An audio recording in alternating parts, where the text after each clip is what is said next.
Okay, let me tell you about my program. Well, he works on that.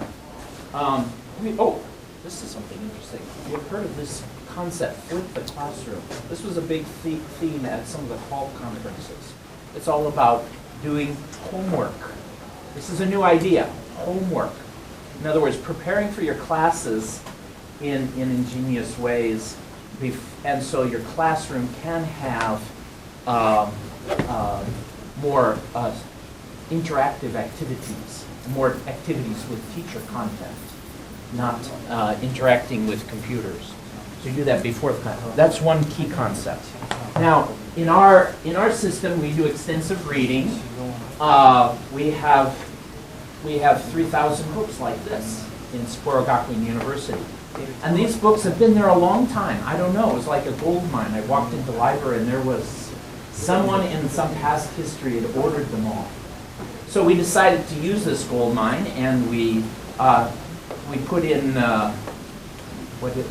first we did paper reports for many years, and then 3 years ago we did Moodle Reader. And that's when the program took off, because then we could make this a kind of homework. Should we try putting onto USB and doing it through the PC? Is it? I don't think it's Keynote only. So it was working perfectly. Yeah, can't you just show my screen? Please QuickTime movie. Make a QuickTime movie. But it was working. File conversion, QuickTime movie. No, can't do that.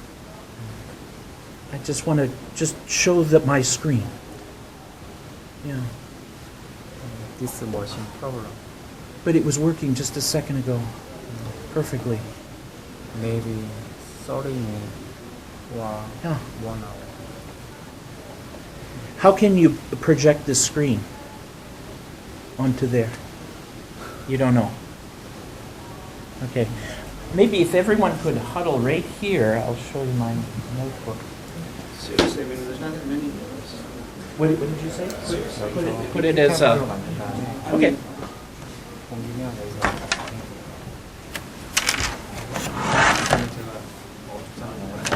It's a shame. So please come down.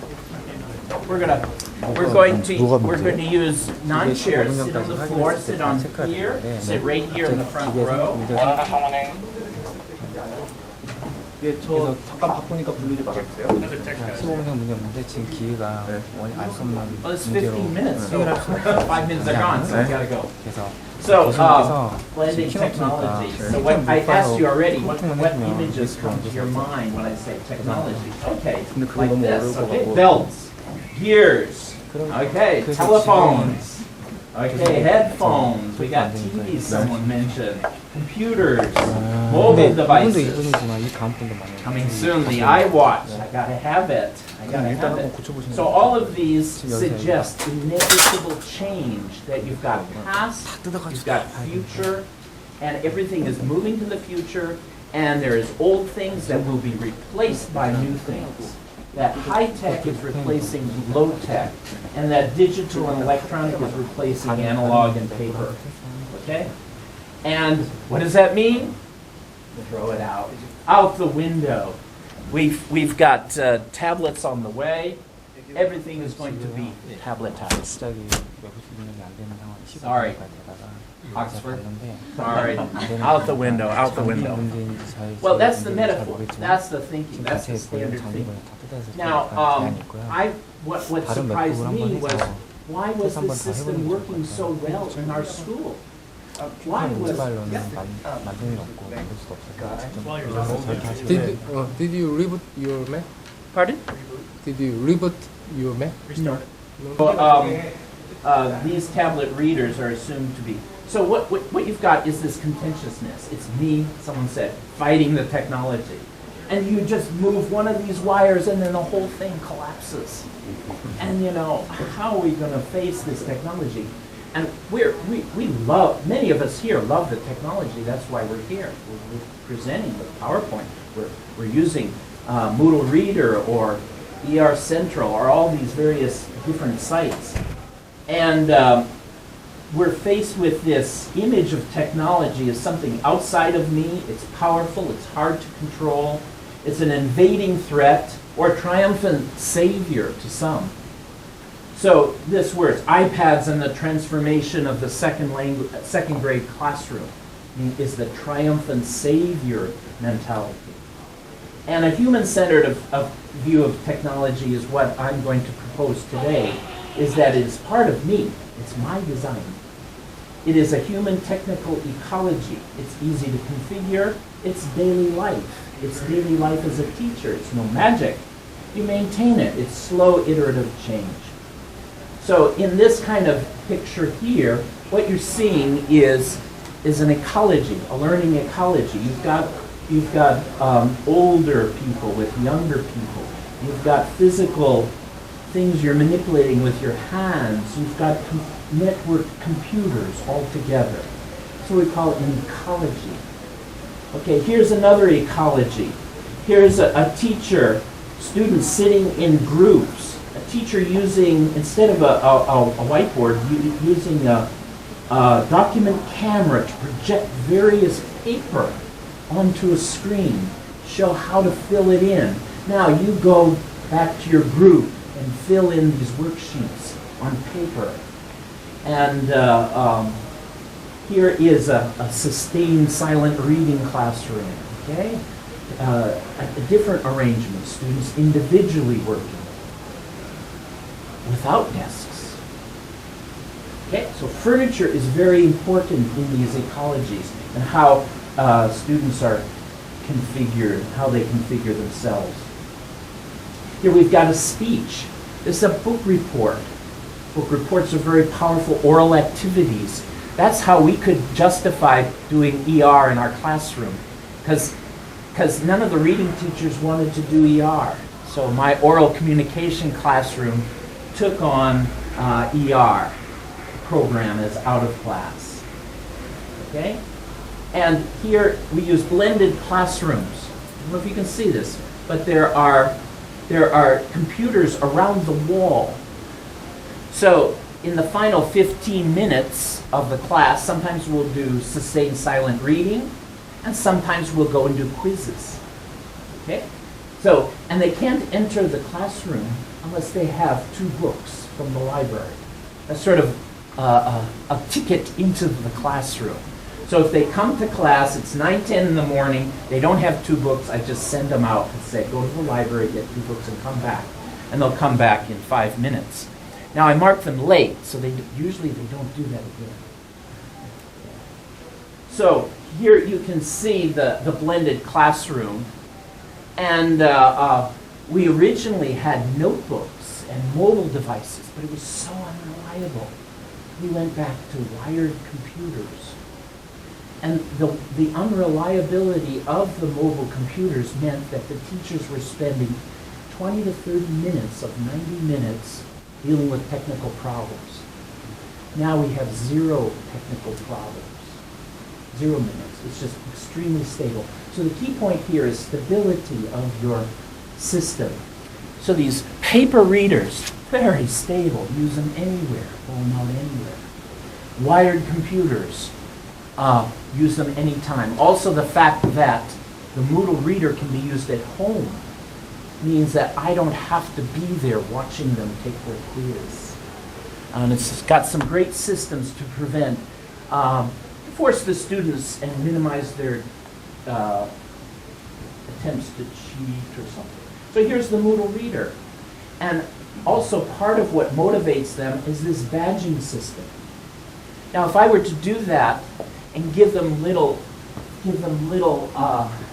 badges to wear, that might be fun too, but it's so expensive. And it would take a lot of time. But that's the idea, give people badges to wear for achievement. And this is so simple, it's just a book cover. Why would a worthless JPEG image give motivation to a student? They love to pick it up. They love that. And they keep seeing those badges that they keep getting and getting and getting.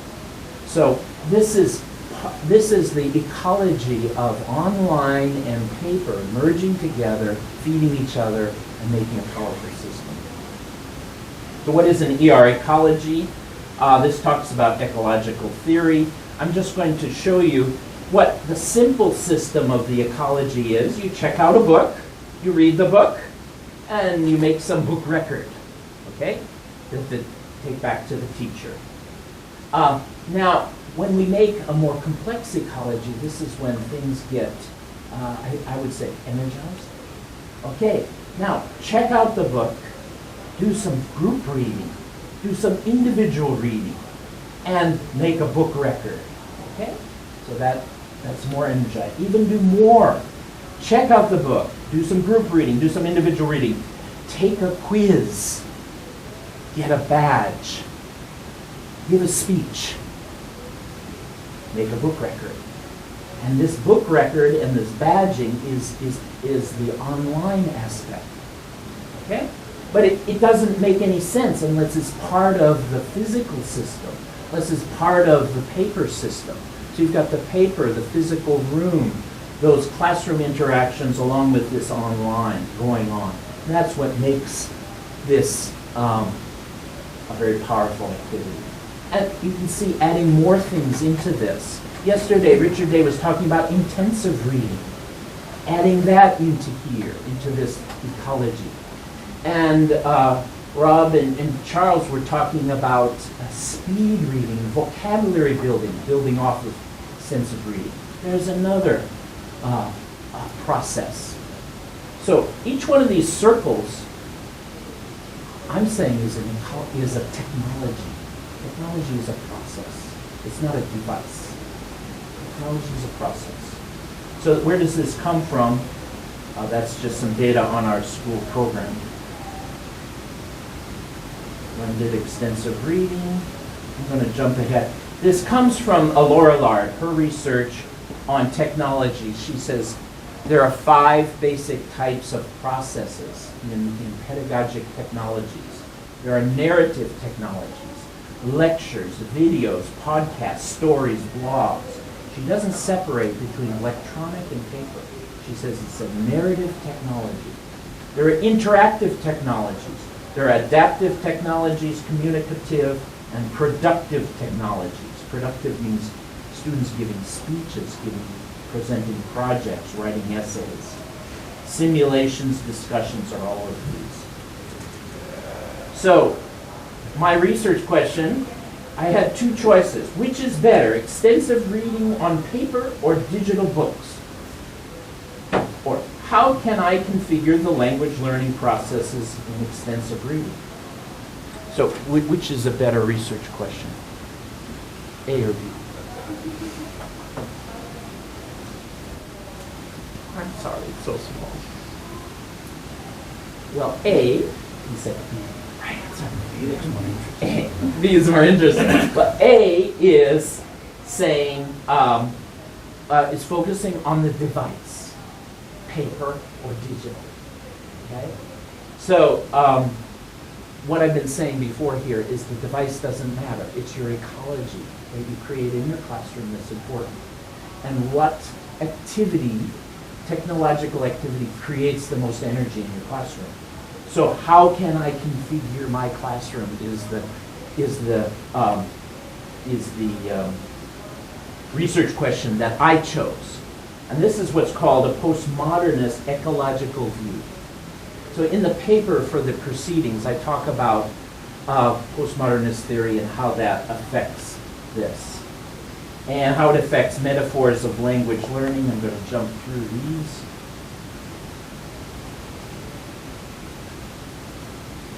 I'm going to say it's also important to look at language learning theory in terms of metaphors.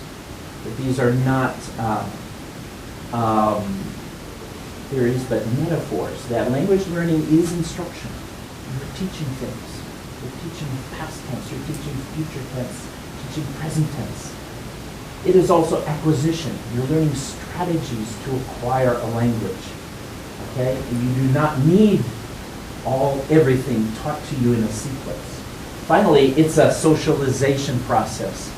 that you are part of a group, you are a community, you have tasks that you're going to do. That's the metaphor of participation. So all the gamification things we're talking about recently are related to this SLS theory. So these three theories, ecological theory, actor network theory, and critical theory, help us understand that blended learning and configuring ecologies is important. Well, it's now time for me to stop, so I'm going to jump to my conclusion. And you can see, I had some more pictures of face-to-face technologies that just still work great. Flashcarding, board gaming, worksheet, conversing through worksheets with blanks and prompts, visual prompts. Lovely stuff. Here's another classroom at Kanda University that I studied. And so blended technologies are not just devices or tools, but they're texts, they're spaces. They're the way you group people in pairs, individually, or teams. They're timings. Is it synchronous in class or asynchronous at home? And there are these narrative, interactive, and productive types that Lorillard talked about. So conclusions for extensive reading is that face-to-face and paper-based technologies are valuable in the ER ecology. The digitization will happen when additional pedagogic activities energize the reading activity. These are likely to be vocabulary, personal glossaries, okay, vocabulary review, social gaming, competitions, awards, and badges. So that kind of digitization is going to be coming very soon. Digitization will be driven by teachers, not necessarily publishers, to energize the ER activities, add IR, vocabulary, speaking, and it won't be the teacher's drive to create new revenue streams or monetization, but through sharing of code, sharing of content, and sharing of flexible paper textbooks and online sites. Thank you very much. You can see that.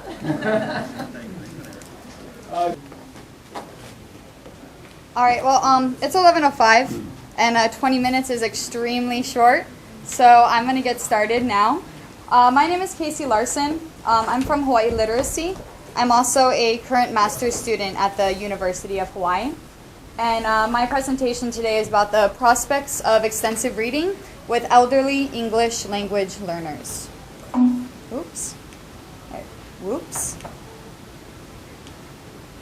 How does this work? Which button do I need to press? Oh, the down button. Okay, thank you. So for our outline, I will review some of the relevant research. I'll give you a description of the class that I taught, some of my data collection, triumphs of the class, some challenges, limitations to my study. I will finish with doing some suggestions for implementing extensive reading with elderly English language learners, and then some rationale, some additional benefits of ER for elderly English language learners. So, overview of the relevant research is actually fairly small. There is not a lot of work done with ER and older adult ESL and EFL students, especially those that are not in university settings. And so there's one study done by Cho and Krashen in 1994, and this was a study of 4 adult learners, and their ages were 30, 23, 35, and 21. So still younger than my students, and they found that there were gains in vocabulary acquisition. And then another study that was done of Vietnamese government workers, and their youngest student was 21, and the oldest student was 55 years old. And basically what they concluded was that ER can be done with older adult students, and that they enjoyed the activities and that the students enjoyed ER. I have yet to find research on ER with elderly English language learners. However, I am aware that Junko Yamanaka had presented yesterday about her ER study with her hairdresser. And so I unfortunately was unable to make it to that, but I feel like besides that study, there's really nothing out there dealing with ER and elderly English language learners. So, description of my class. I volunteered teaching for a drop-in center. So what this is a place where people can come and get free English classes in Hawaii. And most of my students I found were elderly students. I would say 90% of my students were above the age of 50. Most of my students were from China, Korea, and Japan. Because of the nature of the course, because it was a drop-in center, my attendance varied greatly. But there were about 15 students per lesson. And I had a core of about 8 students who came to every class in my program. I taught 2 hours per lesson, 2 days a week. So 17 lessons total, which would be 34 contact hours. Initially, my plan was to have ER be 50% of the course, but as I will kind of discuss later, it became more of an outside component of the course. I used Oxford bookworms for my ER component. IR was the main focus of the course. So we would take an article, discuss it, read it in class, do some comprehension questions, and work on vocabulary. What I wanted to do was, in a class I was taking at the university, I was learning about extensive reading, and so I really wanted to try it out on my own. And so this is kind of, my presentation is about my experience implementing ER with this class. For my data collection, I used my own personal journal. Every day after class, I would write about how the class went. I did a pre and post reading beliefs questionnaire because I thought that ER would maybe improve their attitudes about English. And actually what I found was that there was no real significant difference in their reading beliefs before and after the program. And what I attribute this to is that my students had actually extremely positive attitudes about reading in English even before the course. So maybe had they had more negative attitudes, you would have seen more of an increase, but really there was not very much of an increase there. I also thought that maybe I could try to judge ER through a reading speed progress chart. So we did reading speed every week, and I had it on a record. And also, there was not a significant difference in their pre and post reading speed. But I would attribute this to the short nature of the course. Only 17 weeks. It's pretty understandable that you would not find a significant increase in their reading speed. And then I also kept a book record. So my triumphs for extensive reading with elderly English language learners. Most of my students read a little bit, and they were pretty excited about the books. I actually remember that I was bringing the books to class to do sustained silent reading. And after class sustained silent reading, I would collect the books back. And my students didn't like that. They're like, we want to take them home. We really want to read at home. So I let them take the books out of class. So that was kind of one of my triumphs, was that they wanted to take it from the classroom outside. Many of my students read a lot. Over the course of 9.5 weeks, the 17 lessons, 59 books were read. And of those 59 books, 48 were read by my elderly students. I had one of my elderly students who read 13 books, which is quite a lot. 10 of my elderly students read at least 3 books each. I got really positive comments back on my course evaluation about the books. They seemed excited to have the chance to read in English. They liked the topics. And actually, I got a note on the last day I taught the course from one of my students. And it said, "Thank you for the books. It was nice to be able to travel to many different places without actually going there." So I really feel like this can work with elderly students and that it is a benefit to them because they really do enjoy it. Now, some of the challenges to implementing ER. Some of my students adamantly opposed ER. I did sustained silent reading on my first day of class. One of my students came up to me after class and said no. I do not want to do this in class. I do not want to spend my class time reading these books in class. That is not how I learn. So that was kind of hard to tackle. Most of my students complained that the font was hard for them to read. The small print was really hard for my elderly learners. They said they would have read more if they could have had books with bigger print.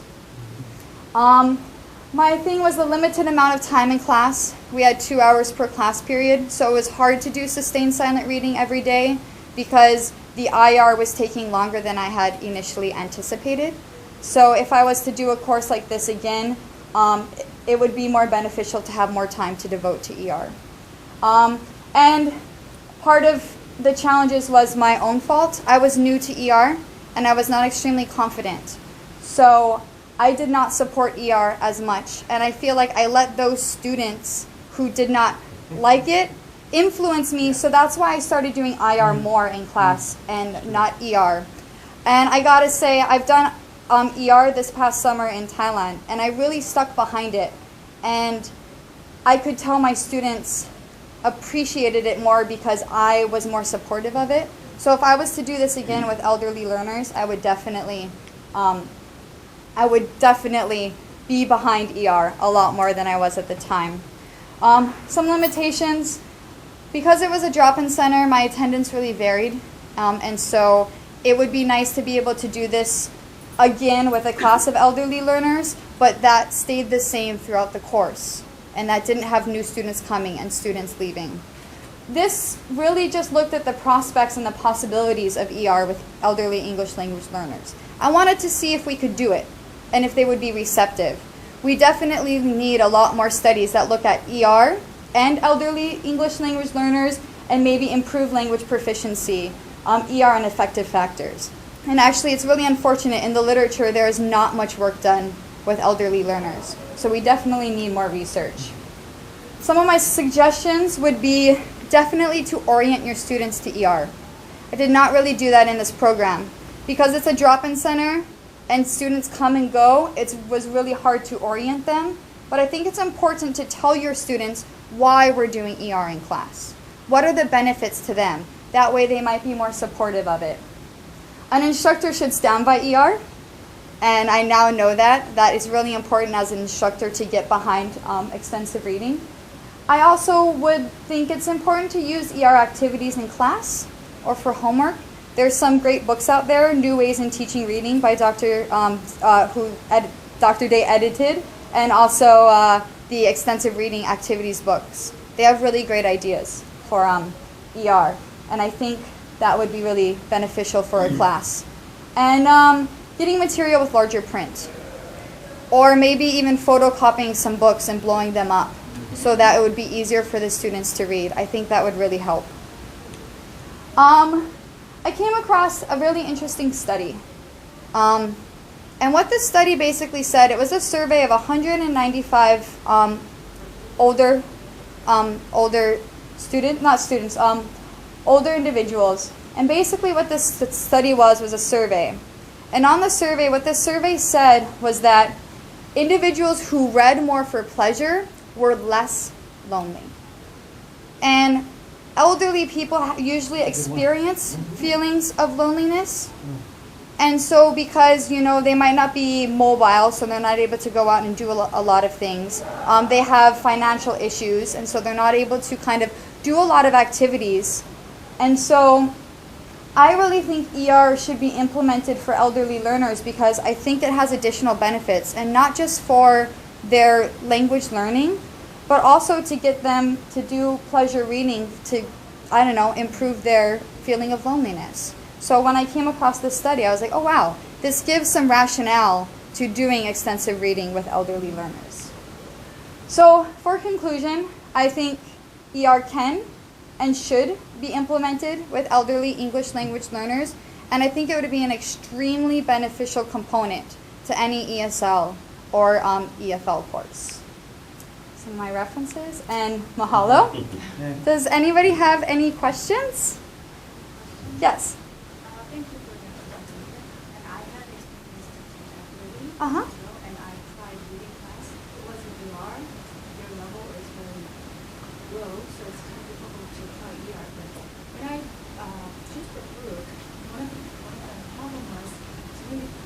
there's no books designed for elderly, especially beginners level. So how did you do the choice? Okay, well, I actually was really lucky. I borrowed books from my professor, from Dr. Day, and actually, so I want to thank Dr. Day for that too. But actually, the graded readers that are being made, like the Oxford Bookworms, even though they're simplified, they still have really great stories. So they're really complex stories, and actually, their levels go to a fairly beginner level.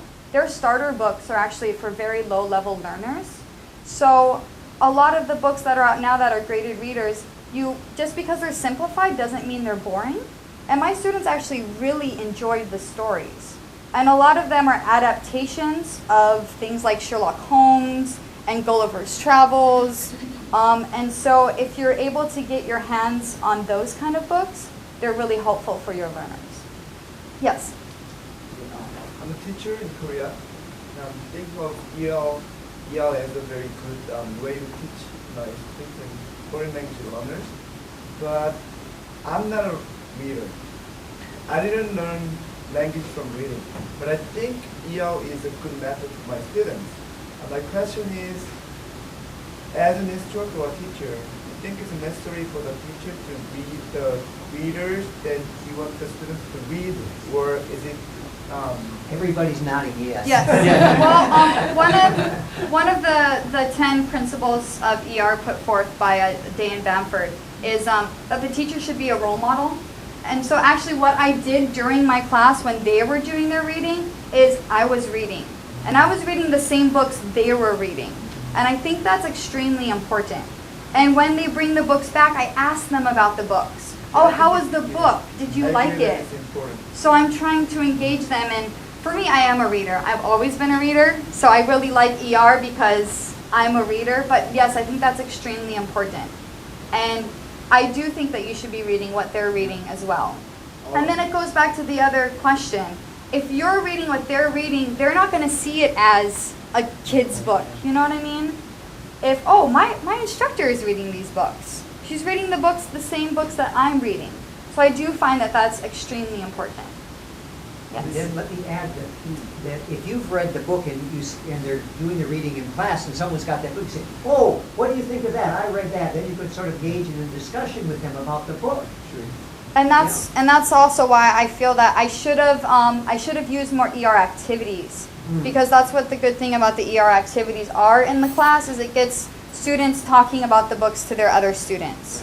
And so I definitely, if I would have done this again, I would have done it a lot differently, and I would have gotten more engagement. Because if I let my students read the same books, then I would have to read only that one. But if I will have to make them read a lot, choose from a lot of different books, then, well, should I have to read all of them beforehand so that I can address all those readers one by one? I don't think you have to read. I don't think you have to read them all. I just think you have to get familiar with what you're reading. And I feel if you're doing extensive reading as a teacher, you get to choose, just like your students get to choose. Exactly. If hey, Sherlock Holmes. I like Sherlock Holmes. I'm going to read this one, where I might not like this one. So if you're going to be a teacher practicing ER, you get to follow the guidelines just like your students do. You don't have to read them all. But the big benefit of having read a lot of, I was challenged by Donalyn Miller's book, The Book Whisperer. At the same time, we had just spent like $7,000–8,000 in our ER library. And she reads all the books and she knows which ones to recommend to kids. That's true. That's helpful. And I'm like, oh no, I've got $7,000 of books to read. But it's good, but it would be good to be able to read all of them if you could. But I think the choice factor is important. I actually got so sucked into a story once that I was reading that I just kept sustained silent reading going. I was like, I gotta find out what happens to Miranda, because I was so interested in the story, and that's why a lot of these graded readers do have really good stories. I mean, they capture me, even though they're for English language learners. But I think once you start, you're gonna really enjoy it. Yeah. Yeah. But one of the things that we have found is something, I haven't written this up yet, but there's something that I call the foreign language reading reverse transfer hypothesis. Foreign language reading reverse transfer. That is, students who are doing ER in English and they're not readers and they're L1, get hooked on it in English and say, well, gee, I might be able to do this in Thai or in Korean. And then they start reading for pleasure in their L1. And that might happen to you. Go for it. Tracy, yes. very quickly. To me, this would be, if you were to do this again, maybe you could do blended EIR. Okay. Okay? In other words, do and have some IR in the class, Yeah. but use the graded readers as the jumping off point for the strategy training or Yeah. the anything like that. Yeah. Kind of blend the two together Yeah. to try to overcome those objections. And yeah, I mean, it was just, I gotta be honest, it was hard because I just learned about ER and I was like, I love this, sounds awesome, let me try it. And then as soon as I got some pushback from the students, I kind of gave in. And so yeah, to be able to incorporate the ER component more into a class is gonna help your students. And not, I mean, I don't think it needs to be just an outside component. I really think Right. you can do ER successfully as an in-class component. Any last questions? We have 1 minute left. No, all right. Thank you so much for coming. Casey, dynamite. Thanks, Dr. Hill.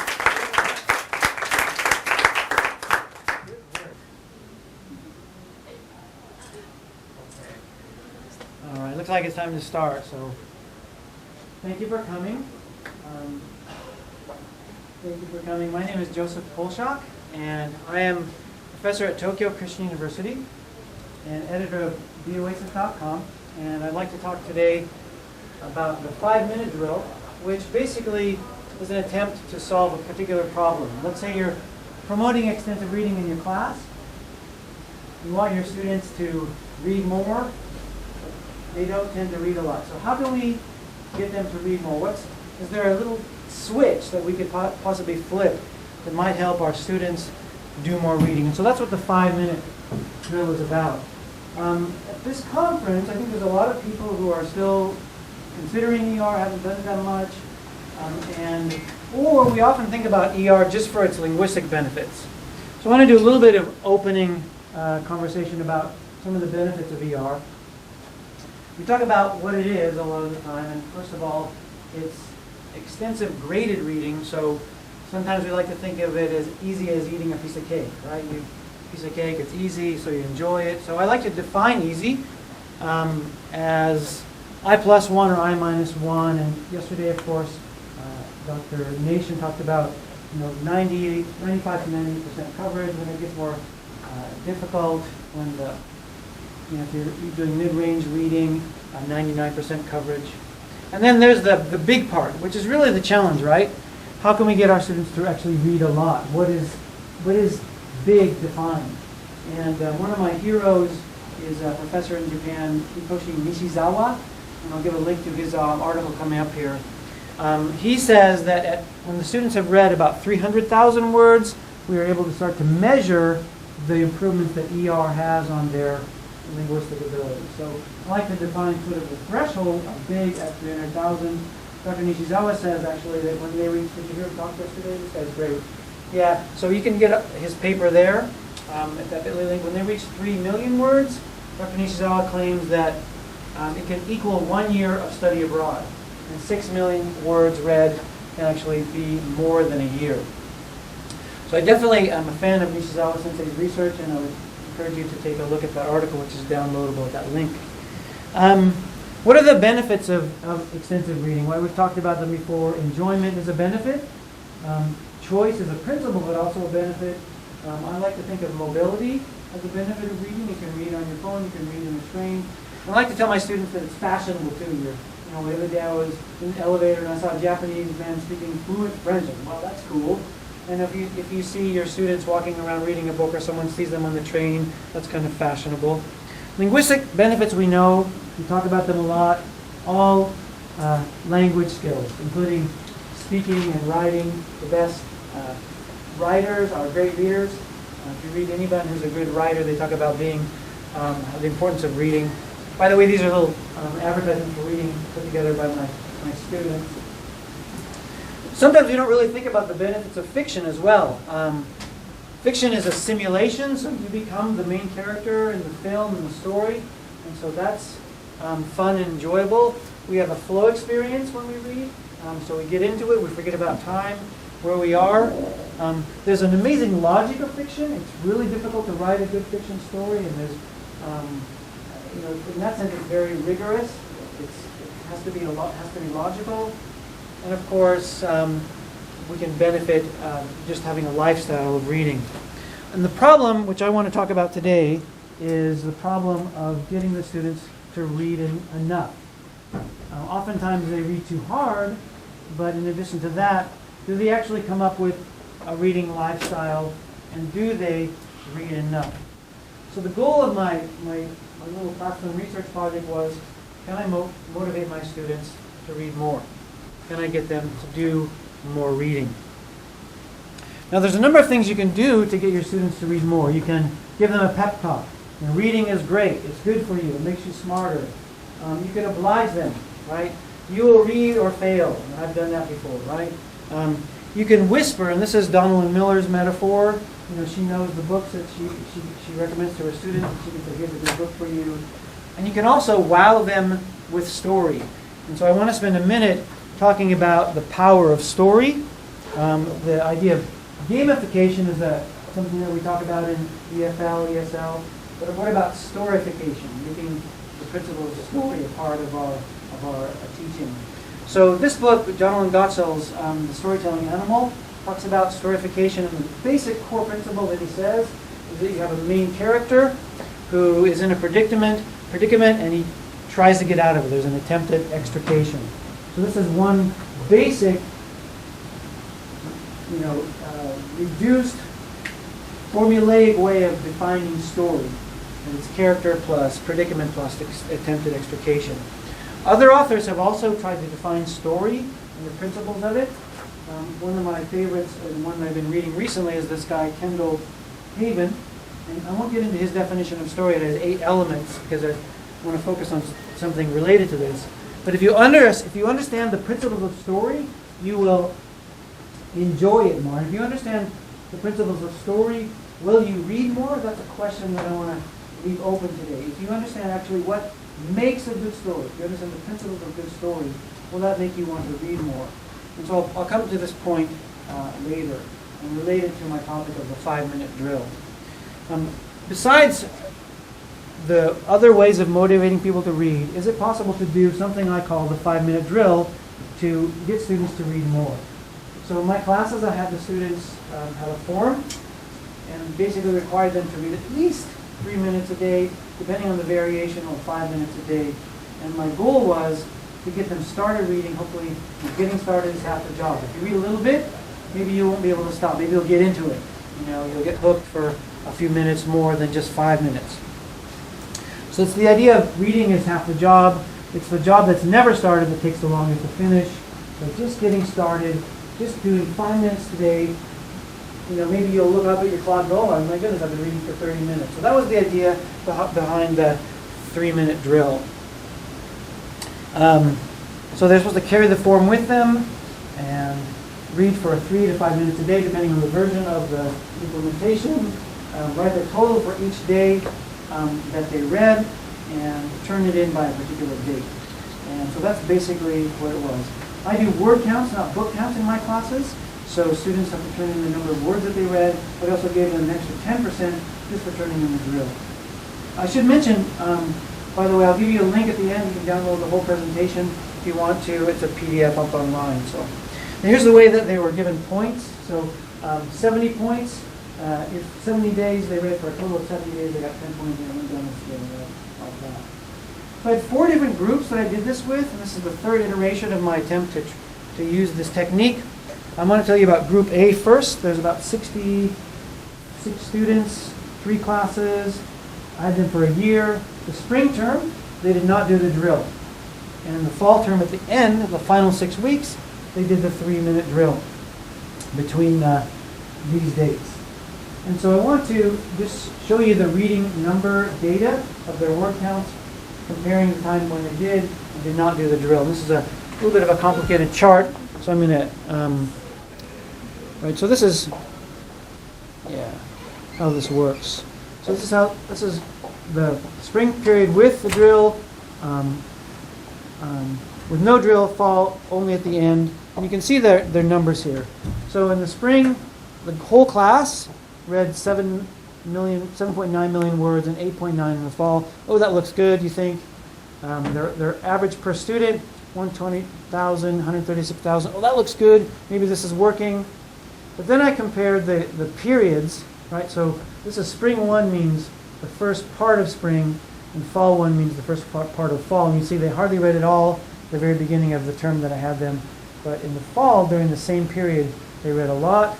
So they maybe got into reading. And then looking at this set of data, oh no, in the equivalent period to the time that I did the drill in the fall, they actually read more. So, oh no, it didn't work, or did it? You can't really tell. So, in other words, the data is not clear here. It may have had some effect. In the end, however, you still get more reading in the fall. You can see the average is also lower during the non-drill equivalent period that was compared with in the fall. So it's a bit tricky. You can see the individual averages also are higher. So this looks like a fail, or at least something that's inconclusive. I've got another group that did it. Group B, similar number. They did the drill for the whole semester this time, and for 5 minutes. This was just recently. And then I've got another group, Group C, high level intermediate, maybe low advanced students who did it for the same spring term period. And I'm just going to go through the background of each of these groups. And then a low intermediate group, some of them high beginners, and see how it turned out. They did the drill for 5 minutes during the spring term. So here's just the word count data that I have for each of these groups. All right. So there's the background about the groups, what levels they are. So it's interesting that actually you have a correlation between amount of time that they actually did the drill. They did it for 70 days, they did it for 60 days, or 55 or less. And you can see that this group, those who did the drill more, read more. The less they did the drill, the less they read. Is this a correlation or just a coincidence? We don't know, right? Same with this group C, which is the higher level, the more advanced of all the groups, and they read the most out of anybody. And in fact, none of them even, there was no one in the class that did the drill less than 60 days. So they're a highly motivated group. And then the lowest level class, you can see that their word counts were the lowest of all, but there's still a correlation between the number of days that they claimed to do the drill and their word counts were higher. So we can't really come to any solid conclusions about this. This is not a quantitative study, but I can give you some interpretations and then we can go into some discussion and think of some ideas for future research. So here's one possibility. Students improved on their own. They just got better because they were reading, so the drill did nothing. So that's a possibility, right? They just got better. Okay? Another one is they lied, right? That's a trust, honor system, so they exaggerated their word counts for the grade, and they crammed at the end of the semester, and their word counts went up, so they cheated for points. That's a possibility. Just an interjection there.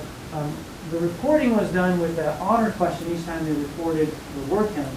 So every time they reported a word count, are you telling the truth kind of question. And that apparently does make a difference in self-reporting, although it's not going to be perfect. It's not going to stop every person, but it does decrease cheating. And finally, maybe the drill helped, maybe it catalyzed reading. I can't say for sure. But I do think that the drill is a good pedagogical technique. I think it does help. And I'm going to come up at the end with some suggestions about how we can use it best. So if you remember the data, my groups read the least during the beginning of the term when I'm introducing them to extensive reading. So maybe it's a good thing after the introduction of extensive reading, okay, here's this drill, do it for 2 weeks, right? And then kickstart reading at the beginning of the term. So they'd have a better start at the beginning, right? That's one thing they could do. So try it for a short period, 2 to 3 weeks. Maybe some individuals are just having trouble reading altogether. This is a difficult one if you're teaching in a big class and trying to monitor everybody. How much reading is each student doing?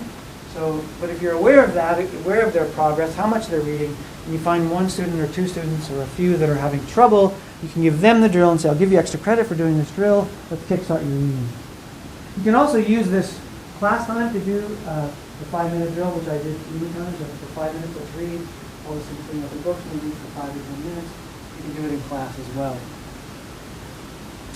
Of course, the whole point of this is to emphasize the value of reading, a reading habit. Right?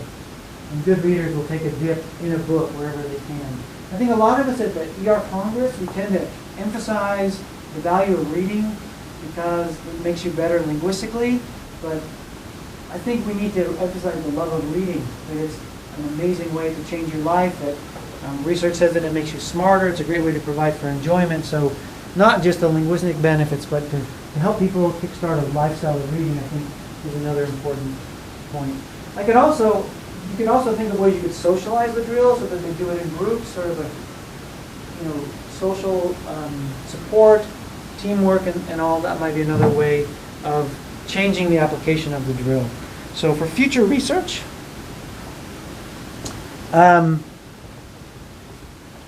does it work? Can we really know? So we could cross-check it with interviews and questionnaires. That's one possibility.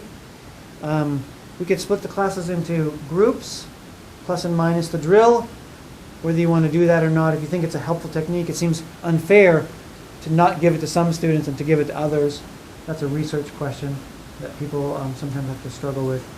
You can correlate word counts with individual drill data, how much time they actually spent on the drill.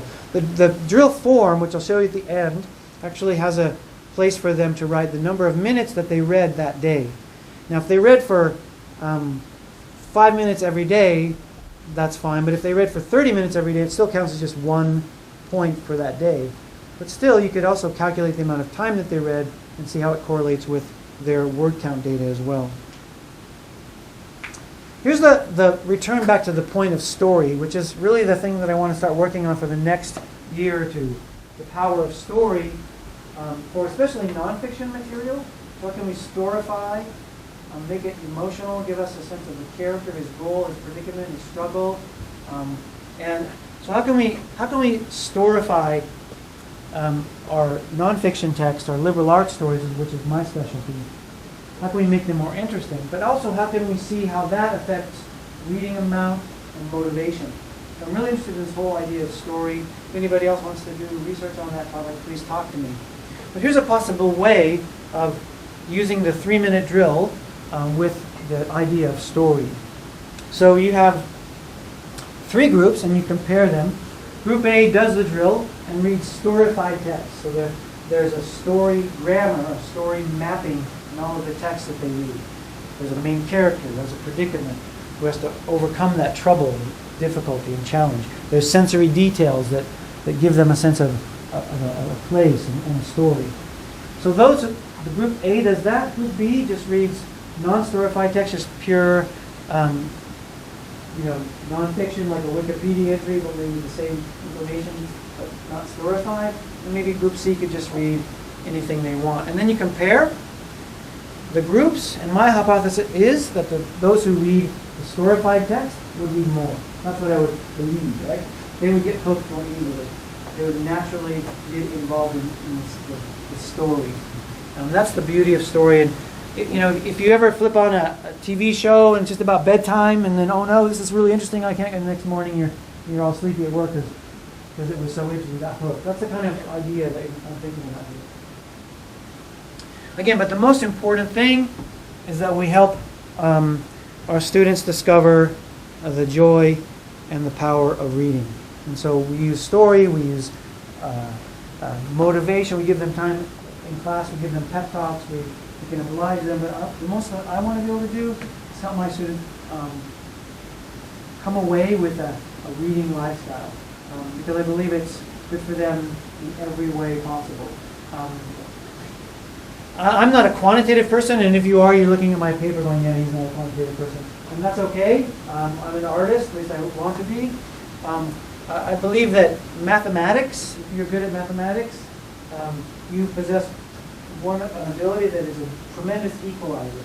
It's a famous story of Jaime Escalante, a mathematics teacher in Eastern Los Angeles, who gave these barrio kids and these low-income kids this great equalizer and got them into great universities because they were great at mathematics. So I think mathematics is a great equalizer. But so is reading. Reading is the other great equalizer. If you can do both, yay, right? You can do math and be an awesome reader. Then you're really, you have tremendous equalization power. And also a means of wonderful enjoyment. So want to promote the power, the joy of reading, and if the 5-minute drill gives our students a little kickstart into that, then it's a success. Thank you for coming today. I really appreciate it. And if you want to have a PDF of the slides, you can download it. It's up online right now at ilinguist.net. That's my blog. And my contact information is here. And if you want to see a picture of the drill form that I use, I can show it to you in a minute. I think I have a minute or two finishing early. So, or if there's any questions or comments, I really appreciate that, because that's what this conference is all about, right? The interaction we have together, meeting and sharing ideas. So, any questions from anybody? Comments? I talk too fast. No? Okay. I'm really keen to see the form? the form. Sure. Yeah. Got it. So let's see, right there. Okay. This again is online at the ilinguist.net link, but you can see just a set of dates. There's a few actual minor errors on the form. For each day, they just write the number of minutes that they read that day, right? They can see a very clear explanation of what they're supposed to do when it's due. It's really interesting. Some of my students, really good ones, will I say, let's read in class. They'll bring out their phone, turn on the timer, and just start reading. And then they'll done and write it down. So they got into the mode of it, right? I got this idea from watching an advertisement on Japanese TV for Juku, which is cram school. It's really interesting because I taught 2 years at Rikyo University, and a lot of these students go to Rikyo as in Japanese they say suberidai. It's like their second choice. And they went to cram school for a long time, and they fell in love with learning in cram school. I'm like, what? I thought cram school was all about testing. No, my teachers gave us books to read. And so it was really impressive. I heard this one cram school teacher say, just study anyway, just do it for 5 minutes, and just get started. And I was at an advertisement on TV I saw, and I thought, well, that's cool. Let me try this as a extensive reading trick and see if it works. So that's basically what the form is. What's that? There's a bunch of like quirky looking Juku teachers up there, and yeah, probably that one. I don't know. You've probably seen it.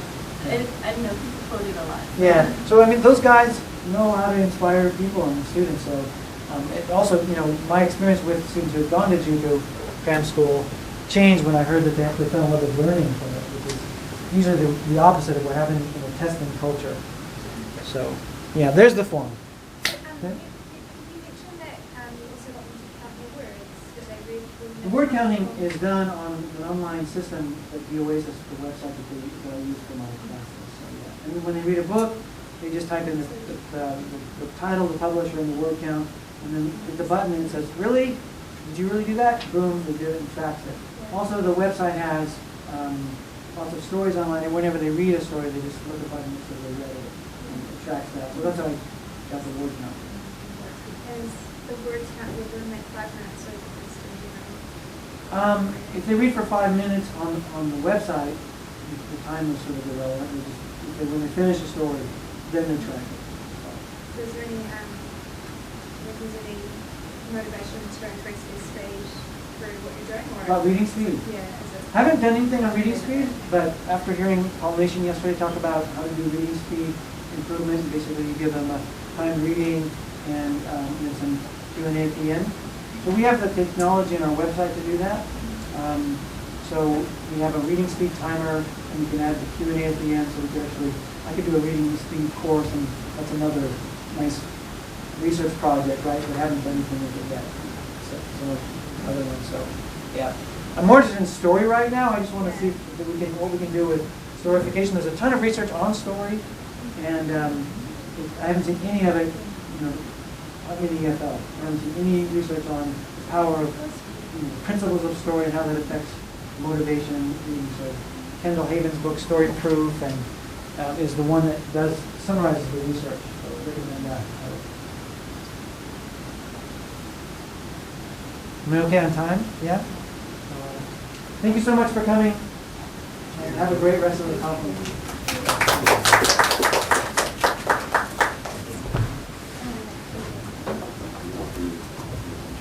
Okay, well, I think I will go ahead and start. It looks like it's after 1 here. So, my name is Thomas Beery, for anyone who doesn't know me, Nanzan University in Nagoya.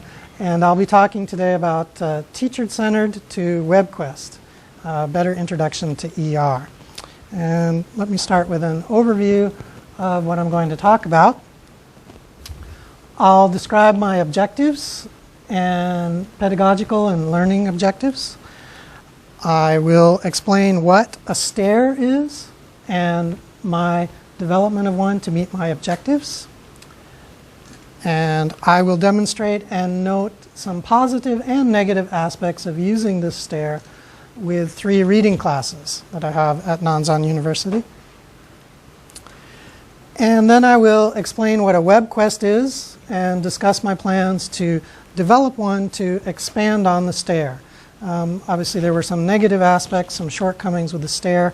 I'd like to approach it differently in the future with a WebQuest. So I'll talk about that process.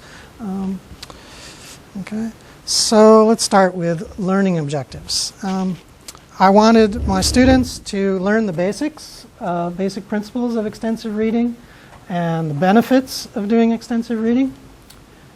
Contrast extensive reading with intensive reading, since most of them are familiar with IR and that's what they've generally been using in their classes. I want them to understand there's a conscious difference and what the differences are. And learn about some types of materials like graded readers, leveled readers, etc. I wanted them to learn how to choose and use appropriate materials. And in this process, I think they need to know not only what kinds of materials are available, but things like word counts, what word counts means, and running words versus head words, this kind of concepts. Also, how to choose genres that are of interest to them, so on. Okay. And also, they need to understand that levels are different for different publishers. And then I wanted them to explore materials that are available and learn the expectations of the teachers, or in this particular case of me, for my classes. Pedagogical objectives. I wanted to allow learners to set their own pace and navigate back and forth as needed. So as they're going through this, they can do it faster or slower depending on their own reading speed, comprehension needs. So have some autonomy in it.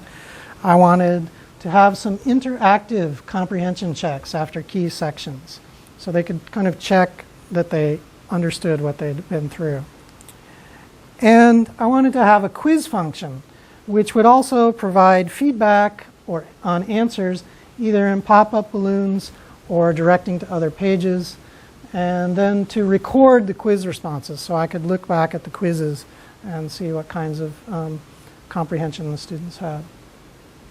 I wanted to include embedded images, video, and audio to help engage the learners. So it wasn't just a handout on the web kind of thing. I wanted them to have some more engaging things in there. And I wanted it to lead to a real exploration of materials. So their own reading materials, not just an exercise in exploring materials.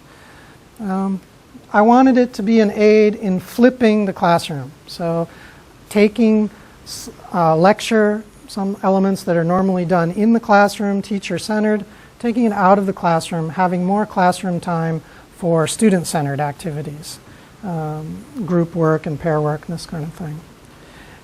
And I wanted it to be repeatable, so I could use this again and again, and transferable, so other people could use this.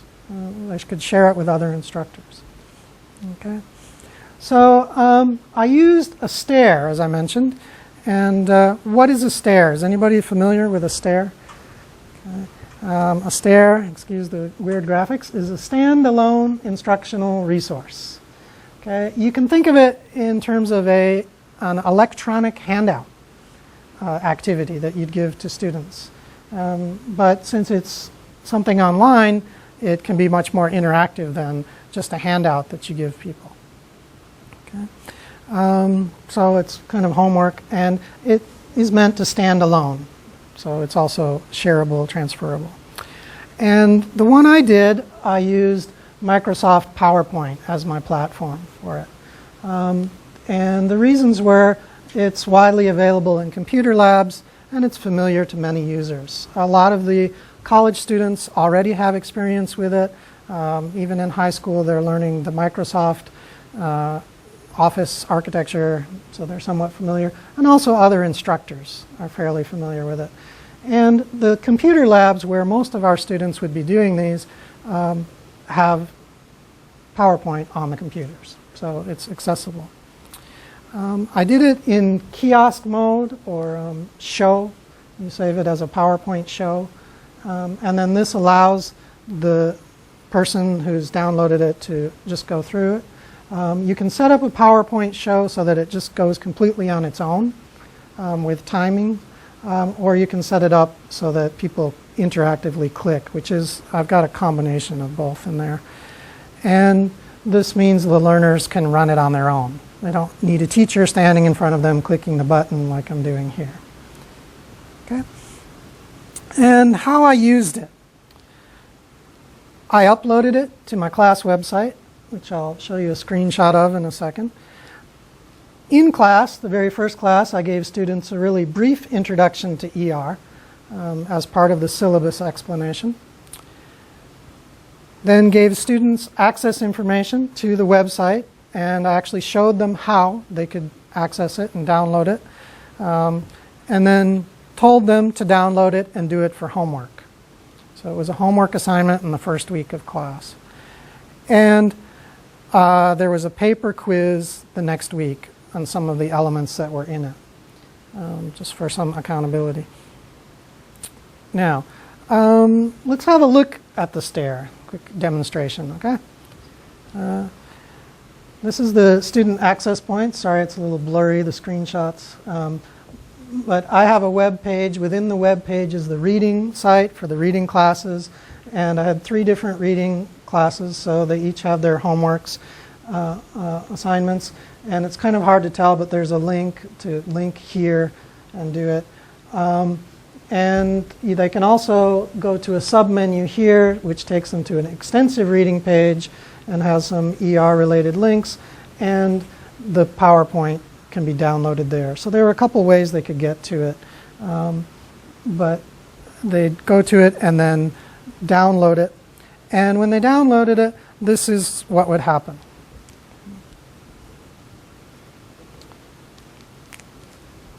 This would come up.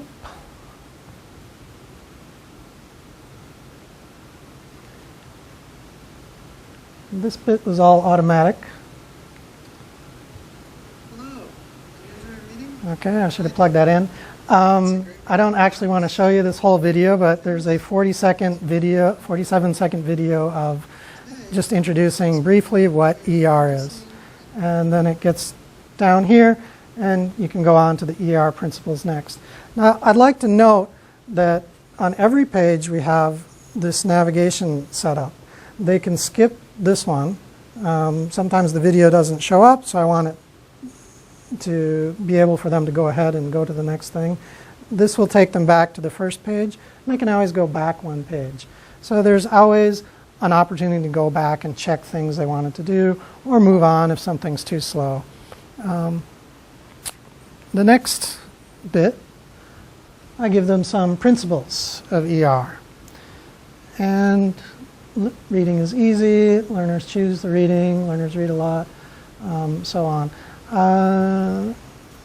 I think you're probably all pretty familiar with the Day and Bamford principles. This is just a kind of condensation of them for the learners rather than for teachers. So, you know, talking about teacher being a role model and stuff really isn't necessary in this. Then, after presenting them just in one phrase each, I have a slide for each one with some more explanation of each one. Okay, and I tried to set them up so that they scrolled in or slid in or something, some different visual variety, but also at a pace that kind of encouraged them to read each one at a pace. Yet, it doesn't automatically go to the next slide. After a minute, this appears and they can click here. So they have control over the speed, but there is kind of a little bit of a push with the movement of the text. And again, they can always go back and forth with the buttons here. So we have reading is easy. Then we have learners choose the reading, and these ones pop in one by one. I'll just pop them all in here. Trying to give them the idea that they can stop anytime, that there's choice. Kind of previewing that the teacher is going to help them, but that it's their choice. Learners read a lot. Okay, you should read as much as you can. Read when you're waiting for a train. Read while you're between classes. Keep a book with you, read it. Read every day. So here we're trying to give them a sense of how to practice, how to keep up on ER. That it should be fun. Okay, so things they like to read. Stop if it's boring. Stop if it's difficult. Ask your friends. And just enjoy what you're reading. Again, trying to give them a sense that it is fun. It's a fun way to study English. And then a sense that it's just general understanding, not specific details, not what they're used to in intensive reading. Okay? Don't worry about small things. And reading quickly. So just encouraging them to move on, don't use a dictionary. If it's slow, go ahead and find a different book. Kind of related to that, read silently. You don't need to be reading aloud. And why not? So just be quiet, but don't sleep. Okay? Try to inject a little humor. I did have sound effects in with some of this initially. Some people reacted well. Some people found it very distracting. In the end, I thought it was more distracting and took most of them out. Okay. So what the teacher's doing. Okay. And then, after they've gone through these principles, I gave them a little quiz. And it's just basically a true-false, which sentences are correct. Okay. And they scroll in, but you can put all 10 of them up here. And just once they're ready, they click here to check their answers. It's just a self-comprehension check. It's not an actual quiz. And here is where I kind of wanted to build in some interactive responses. About as good as I got was this kind of thing. So if it's wrong, it explains what it should be. And if they're right, it just says yes, yes. Okay. So they come up this way. Then when they've checked this, they can go on. Again, they're able to go back and check things. See, wait, well, did I get that wrong? And go back. Okay. Then we go on to a quick contrast with intensive and extensive reading. You may already be doing this. You may do both kinds. How are they different? And I just have a table here, putting it in kind of simple terms, what's the contrast between intensive and extensive reading.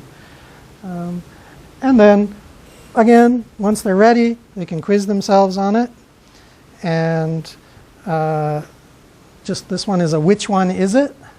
And I have just 5 questions here. And they go on. And it scrolls in with the answers. Pop them all in. So if it's not ER, it's IR. Okay. I try to be careful not to disparage IR. Just say that it's not IR. It's different. It's something else. Okay. Because there is value in them doing IR, and that's what they're used to. Then on to benefits. What are the benefits or good points to doing extensive reading? Why should you do it? So just try to get them to think why I'm asking them to read all these books. And I'll just give them a few statements about benefits. It's being fun, it's interesting, you can learn about the world, meet lots of understandable English, helps your vocabulary grow, helps your writing skills, and helps your English generally. Okay? Just trying to encourage them that this is helping them. And not only English, but just being fun and learning. Then I give them a little bit of a trick question. So, extensive reading is fun and easy way to improve your English and your knowledge. Do you think that's good? Click yes or no. No matter where they click, it goes to the same page. It takes them to a quiz. And we have another quick 5-sentence quiz. Which ones are true? And these ones are all true. So it just pops up. I'm just reinforcing what they've just read about it. So they get about 3 reinforcements of it's good to do ER. Okay. So then the next section takes them into materials. So I split it up into graded readers, leveled readers, and authentic materials. I know there can be some overlaps and difficulties in definitions, but we in the library at Nanzan have a section of graded readers for ER. It actually took the English Language, English Education Center had a long time to get the library to stop putting them all over the library and gather them, but we have them. We also have leveled readers written for native speakers that are in a different area. And then there are authentic materials both of young adult fiction and just classics and general novels, which are in, some are mixed in with the graded readers, the young adult fiction, and some are not. So I wanted them to understand kind of the distinctions, help them be able to choose their materials. And so I explained graded readers having these kinds of few words that they're using in different levels, and that they're written for language learners. That leveled readers are also having different levels, but they're written for native speakers. To try to indicate that the sentences may be simple, but they can be difficult because of the lexis, the vocabulary. The pictures may be interesting. And then contrasting that with authentic materials, also for native speakers. Some are easy, like young adult fiction or magazines with pictures, comics and graphic novels. But there are other things for native speakers that, especially if you've lived and studied in an English-speaking country or a high-level student, these might be good. At Nanzan, we do have quite a few returnees. Nagoya area, we have Toyota is a big employer. Lots of parents are sent overseas for a few years, and they take their kids with them. We have people who come back after 5 or 6 years in education in English-speaking environment. They're often near native levels. So if they're going to be doing reading, they need to be doing authentic materials. So this is important for some of our students. Then, following the pattern, I do a quiz again, another true-false quiz. And again, 5 questions. And some of these are wrong. So the wrong ones come up corrected. And I just correct the bits and say yes on the ones that are correct. Okay. Then I did a role play, actually 2 short role plays here.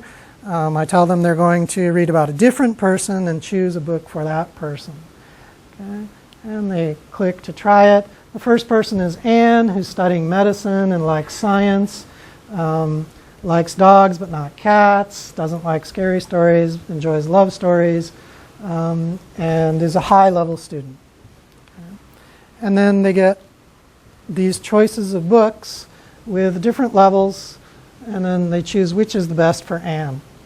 Just looking at the cover, topics, and the levels. I initially thought to try to let them look at books with the covers and sort it out themselves, but especially for the lower level and kind of mid to low level students, I thought that was going to be a bit beyond them in the first introduction to this. Once they click on something, again, it just goes to the same, there's one of my sound effects, same one, Okay, it tells them this is the best one, and then it gives a quick explanation of why the other ones wouldn't be suitable. Okay, The Fly is a scary story. She doesn't like scary things. This one is a love story, and it's her level. These aren't her level. Okay. And then there's another role play. There's Dave, who likes music and sports and adventures and doesn't like love stories. Later, I thought about this. I should have switched Dave and Anne. I got stuck in a gender stereotype thing here. And kind of a low-level learner. So they get 4 choices for Dave and a couple low ones, medium, high. Several about music, but they're too high for him. Again, whichever one they click on, they get this beautiful game. Low level about sports is best, and why these other ones might not work. Comes in. This one comes in slowly. Okay, so it just reinforces what's the correct answer and why others might not be the best choice.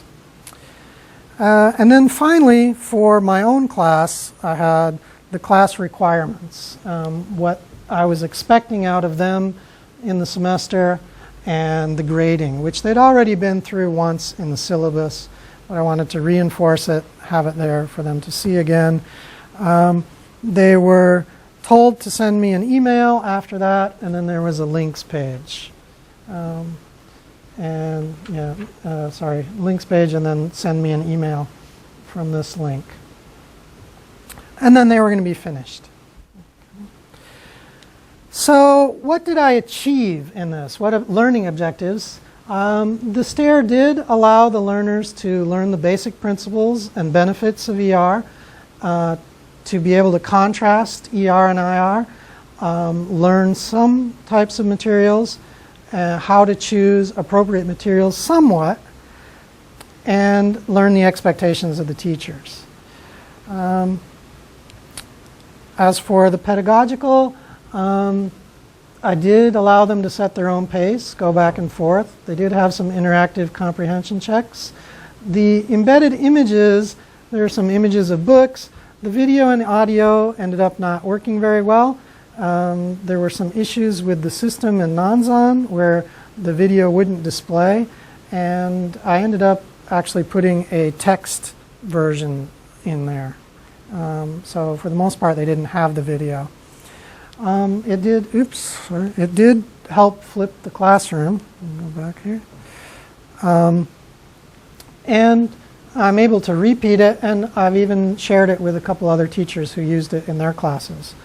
However, I did have some shortcomings. And these objectives were not met. I didn't have pop-ups or truly adaptive quiz responses, which I wanted. Didn't have the ability to do that in PowerPoint. And it didn't record the quiz responses. I didn't have video available across all platforms, as I just mentioned. I didn't have an online real exploration of readers. And I don't think there was a full understanding of how to choose appropriate materials.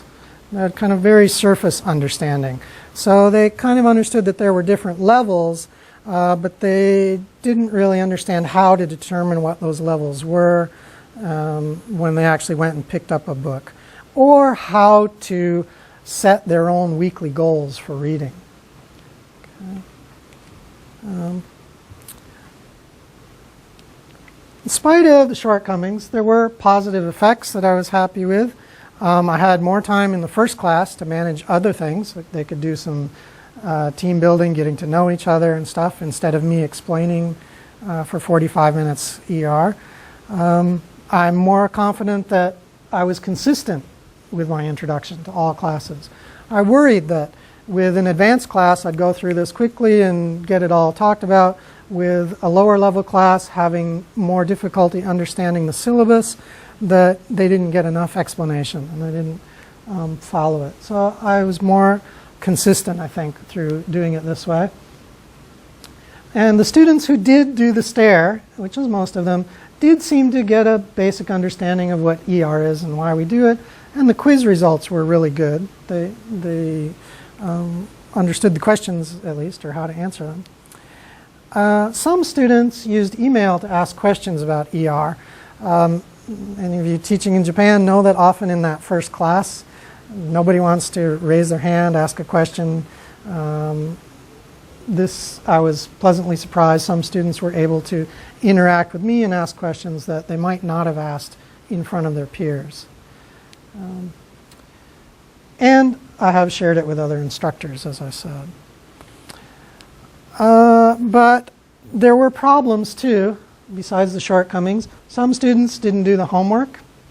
And that's, what can you do? There's that 10% of the class that just doesn't do homework. And I guess it doesn't really matter if it's online or not. So trying to get around that is something we all have to deal with.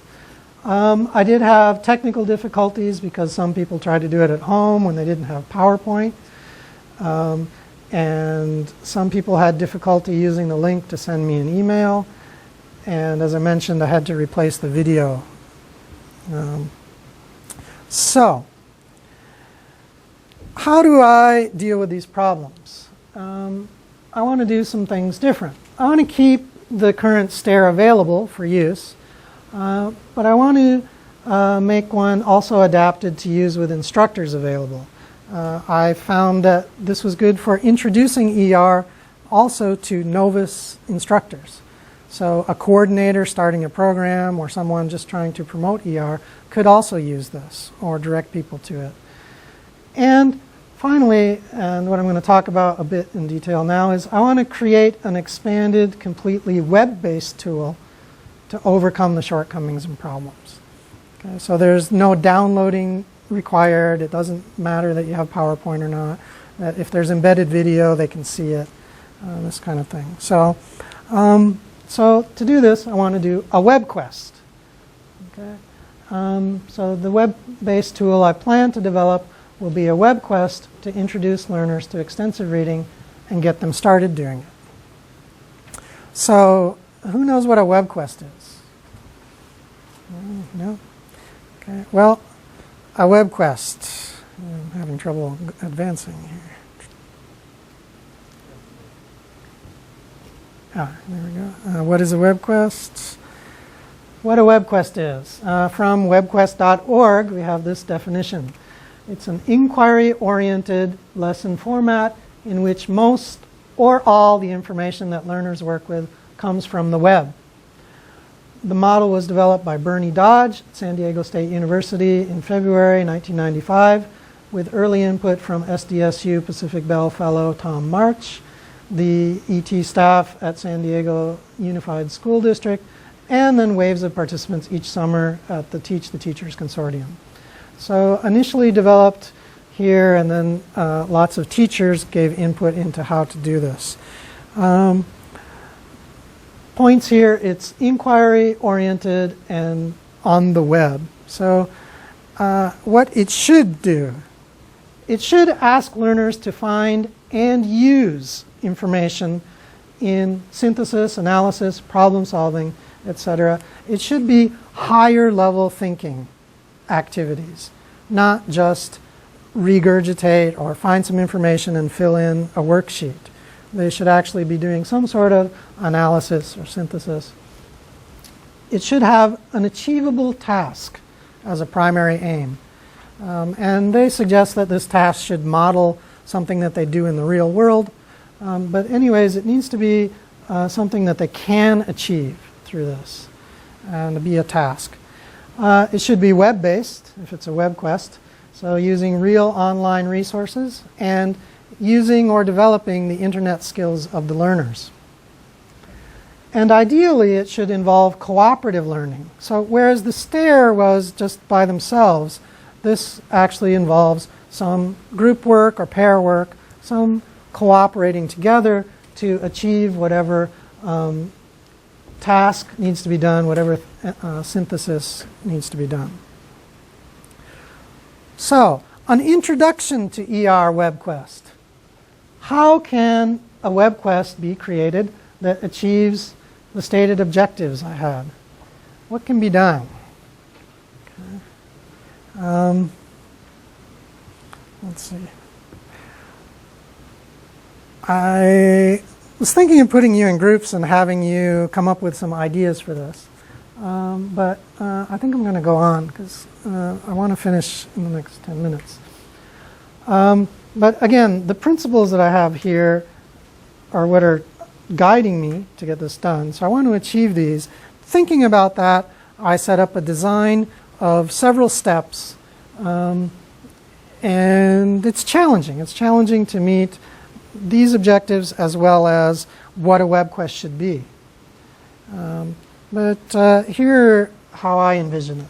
So step 1, learners access an edited online version of the stair, so it becomes web pages instead of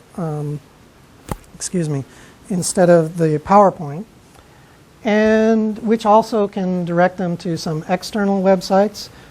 Go to the ERF site, ER Central, possibly things that they're getting in L1, and they get information on principles, benefits, and differences from IR.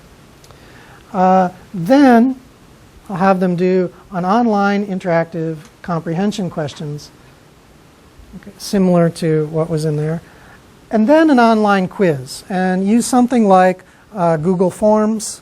Have them do a quiz where they actually submit, and I'm able to then see what they've done.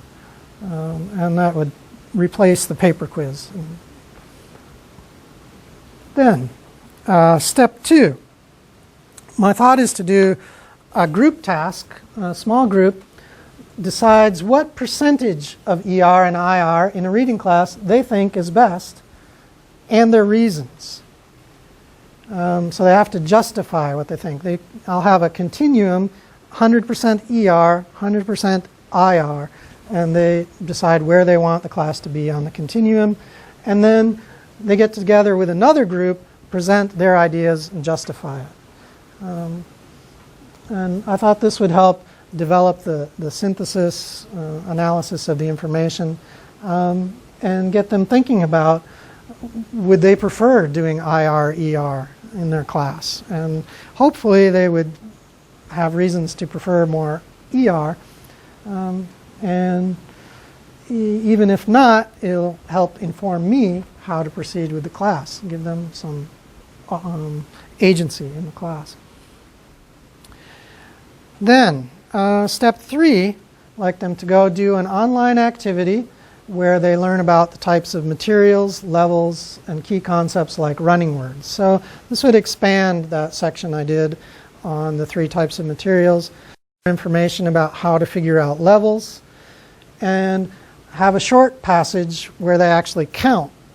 Okay, count the running words and count the basic words or head words, so that it can be clear that they understand the difference. They can be clear that they understand the difference.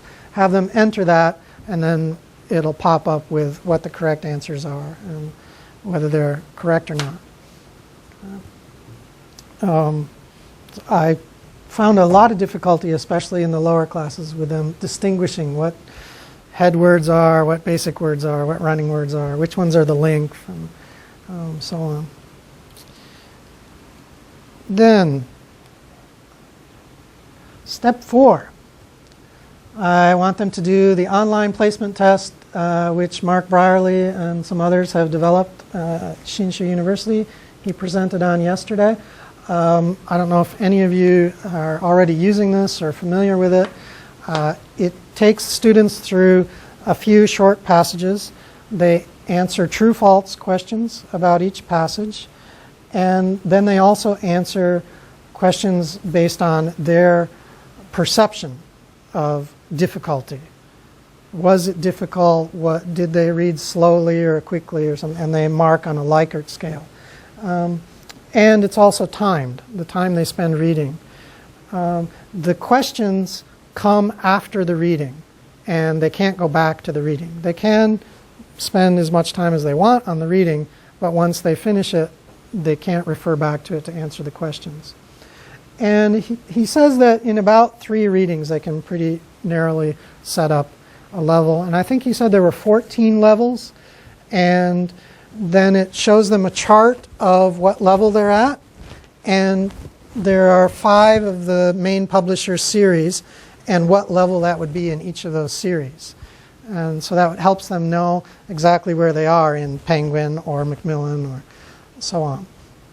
Okay, so they do this, and then I will ask them to do another like Google form, online survey, and fill in what level they got. So what level of Macmillan is best for you, and so on. And then some questions about genres and topics, just to activate them thinking about what kinds of things they like. So do they like action, or do they like love stories? Do they like science? So on. And this will be something that I can see, but is mostly for them to think about what's appropriate for themselves. However, in the next step, I want them to take that knowledge and thinking and work with a partner and ask their partners questions similar to the survey. And I'll set up a worksheet and they'll do questions and get their partner's answers. So then they figure out what their partner's level is, what their partner's interests are. And from that, they will have to use links to publisher sites or the university library to find 3 books from different publishers for their partner. So not for themselves, but for their partner. They have to think about someone else's reading interests.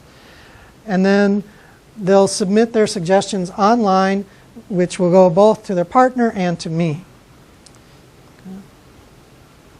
And then I'll be able to check that they actually understood what their partner was interested in and their level, and properly chose at least the level for them, and see that they understand that, and give them feedback if they didn't. And then they're expected to take their partner's 3 suggestions and choose 1 book from that. So they're going to read something that someone else recommended for them, and get it and read it. And in the next class, they need to tell their partner what they thought of it. So they'll have a conversation activity where they explain what it was about and what they thought. It was too easy or it was perfect, and have some feedback.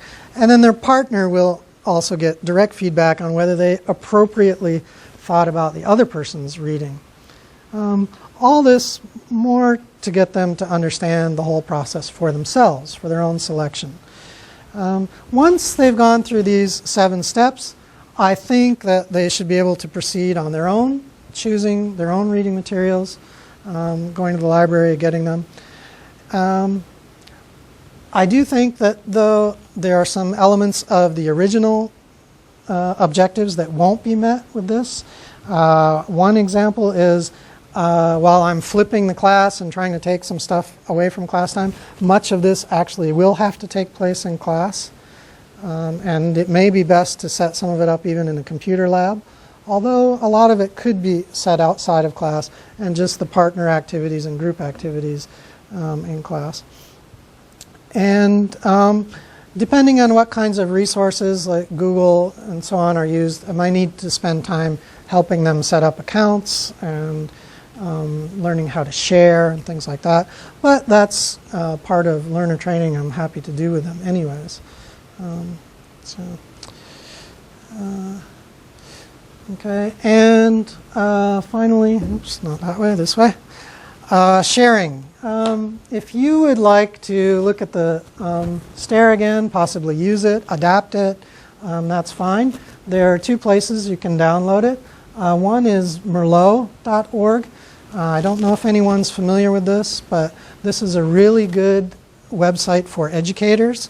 It has a lot of standalone instructional resources available for downloads. There are ratings, so you can see what people think of them. And it's by all sorts of different academic categories. It's maintained in the US and mostly stuff for native speakers, but there's a growing amount of ESL stuff. And you can also find stuff in the English sections that's adaptable. And if you search using my name, you'll find my stare. The other thing is you can go to my website here, and you can find it, as I showed you, either on the reading page or extensive reading page. Once I get the WebQuest developed, I intend to have a generic version. I talked with Matt a bit about this earlier, that for my own students, I think using the library resources would be most useful for them. But if I did it with the publisher resources to look at materials, then anyone anywhere could use it. So I may set it up in 2 different forms and have it open for anyone to use. Unfortunately, life happened and I didn't have a WebQuest ready for this presentation. It's going to take me a while to do it, and when I submitted my proposal, I'm sure I had plenty of time, but I haven't. So if you'd like the actual WebQuest, check back to my website. Okay. Okay, and I think I have about 5 minutes, so I'll stop here for questions. Okay. Anyone have any questions or suggestions?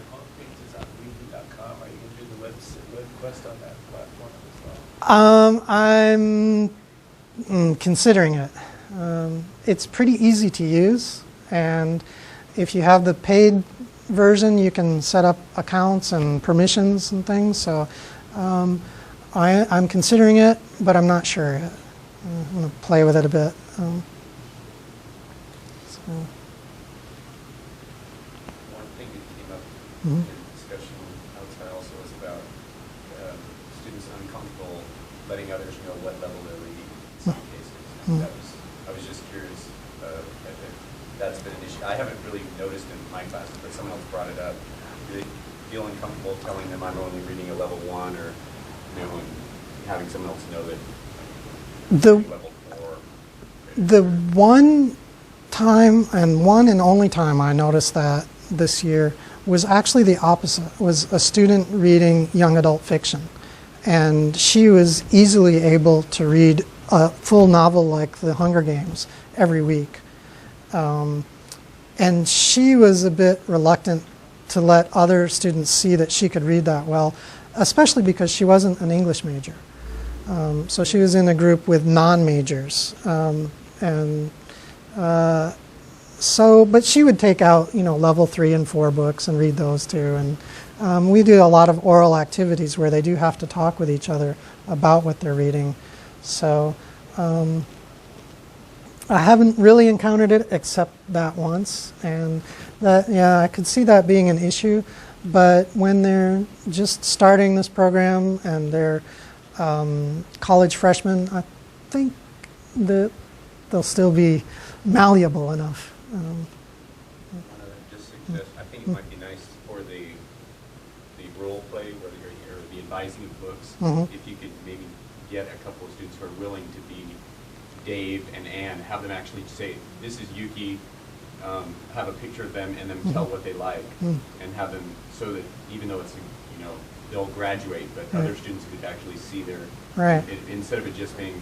Yeah, actually doing that as a video would be a really good idea. Yeah, thank you. Yeah. The other comment related to that is, like, you've made the genre preference very kind of explicit.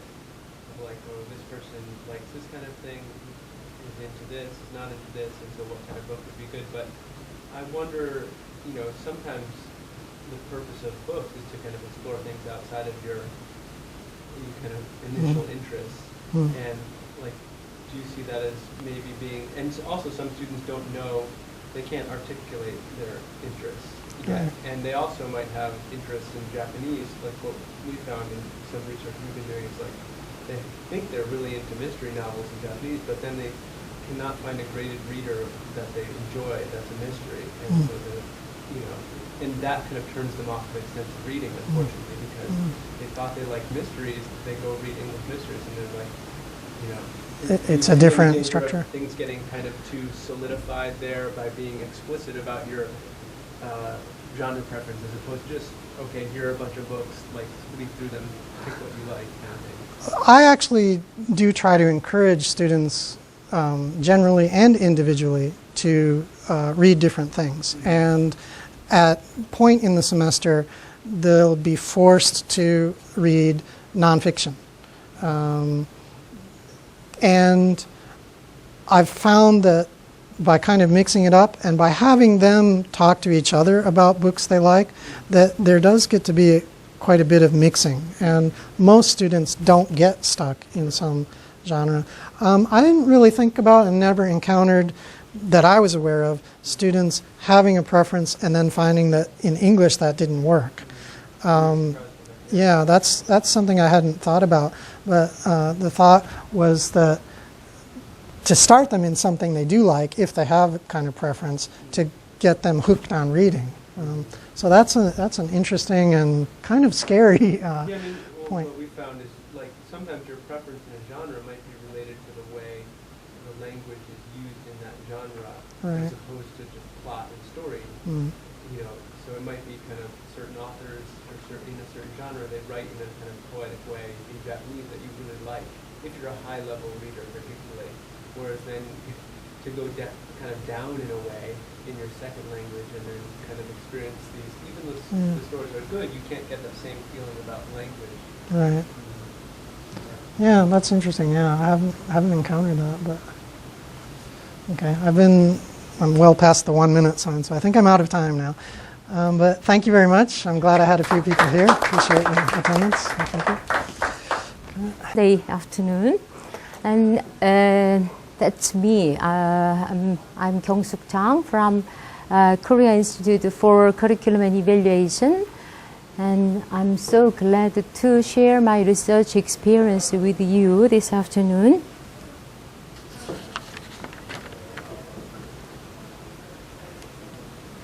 Okay, this is the way I present my talk. I will start with some background to the research, then followed by literature review, and then I'll be talking about some research methodology and some of key findings, and then I come to the conclusion and make some suggestions about the reading.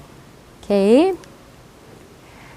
Right, the research, let me tell you about how this research initiated. It goes back to the Korean government attention to English education at school. The Korean government wants to improve its people's English proficiency to stay competitive in the globalized world. Then, over the last 5 years, since 2007, say, they start to invest a lot of money to improve English education at school. Okay, so they try to change the curriculum and they put a lot of money teacher training and developed a lot of materials and they setting up the infrastructures, etc. However, despite of the government effort to improve English education in Korea,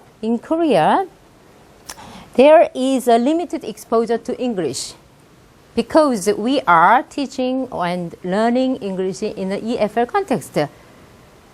So the children from rich family start to rely on private or supplementary tutorings.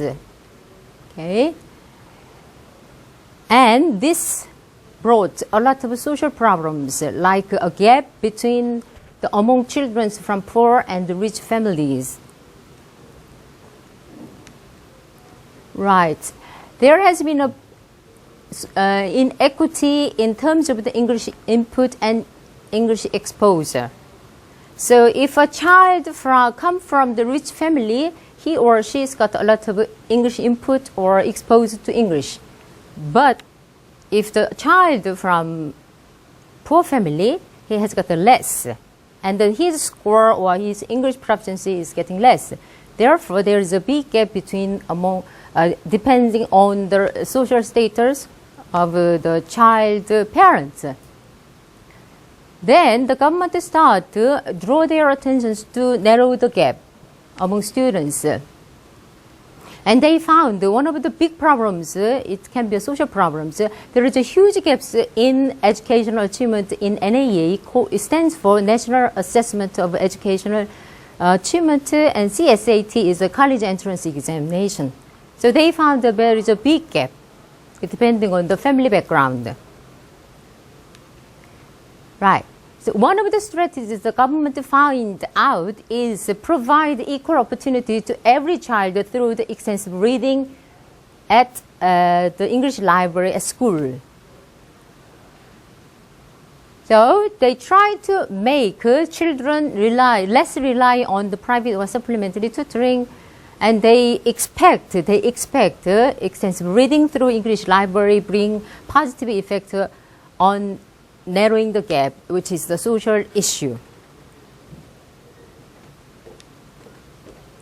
All right, let's move on to what we found out from the literature. If you're looking at the studies of effect of extensive reading, particularly done in Korean context, there are 3 areas to be covered. First of all, they found the extensive reading have a positive effect on language aspects like vocabulary learning. These are the examples of the studies focused on the vocabulary learning. And they found the extensive reading also has got the positive effect on the writing skills. These are the examples. And there are some studies about how extensive reading have a positive effect on children's cognitive development. And some studies found that if the child do the extensive reading, they have got a higher level of comprehension and creative thinking. But unfortunately, there is a little research about the creative thinking are related to the extensive reading. There is this area is a really interesting area to be investigated in the future.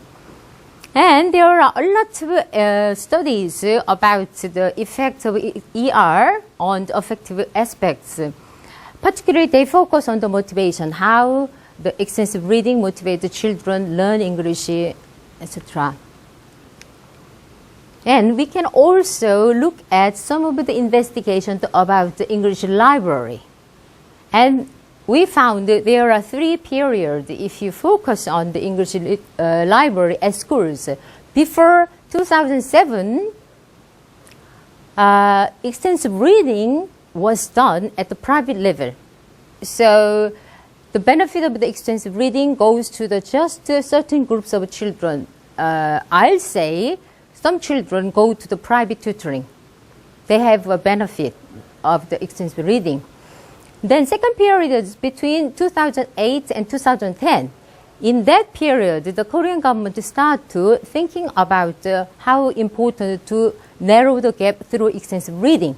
So they choose some model or experimental schools to apply extensive reading through the English library. So we're setting up the research.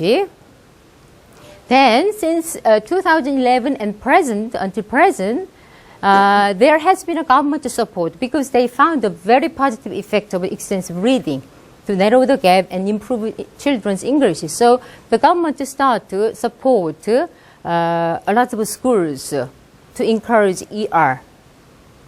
And now more schools start to introduce English library to expand the benefits of extensive reading to more students. Okay. Now we're setting up the research questions. There are 2 research questions in this research. First one is, how can English library at school be used to motivate individual students to the extensive learning? And what implications or suggestions can be drawn to expand the benefit of extensive reading to more students in different contexts?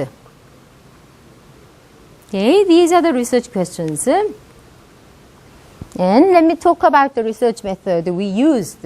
We chose 1 primary and 11 middle and 2 high school. And I think we have less high school. The number of high school is, this is a very early age of introducing extensive reading in the English curriculum. And then the high school is very interested in the CSAT, college entrance examination. It's quite early. And that's why we just have a 2 high school here. And these schools use very similar reading programs, extensive reading programs. And we do some questionnaire about how they manage English library.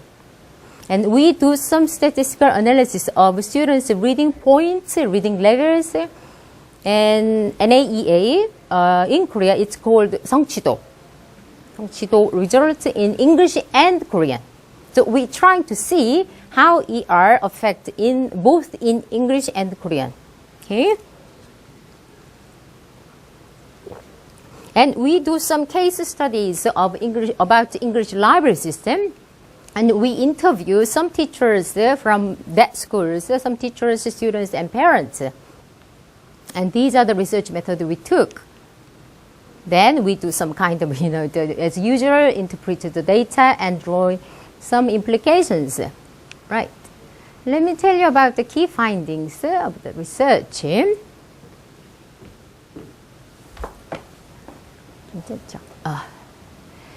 We look at all the way they manage the English library system. We found the common requirement is space. Anyway, space. They need space for the library and books. The more, the better, I think. And computers. I will tell you why. And librarian. Librarians manage both Korean library, normal library, and English library. Some schools has got librarian and teacher, English teacher or homeroom teacher. In case of the elementary school, is a homeroom teacher in charge of the library system. And reading specialist. Some schools has a reading specialist. I think they are quite lucky because they are specialized in extensive reading. So just a few schools has got the reading specialist and some technician.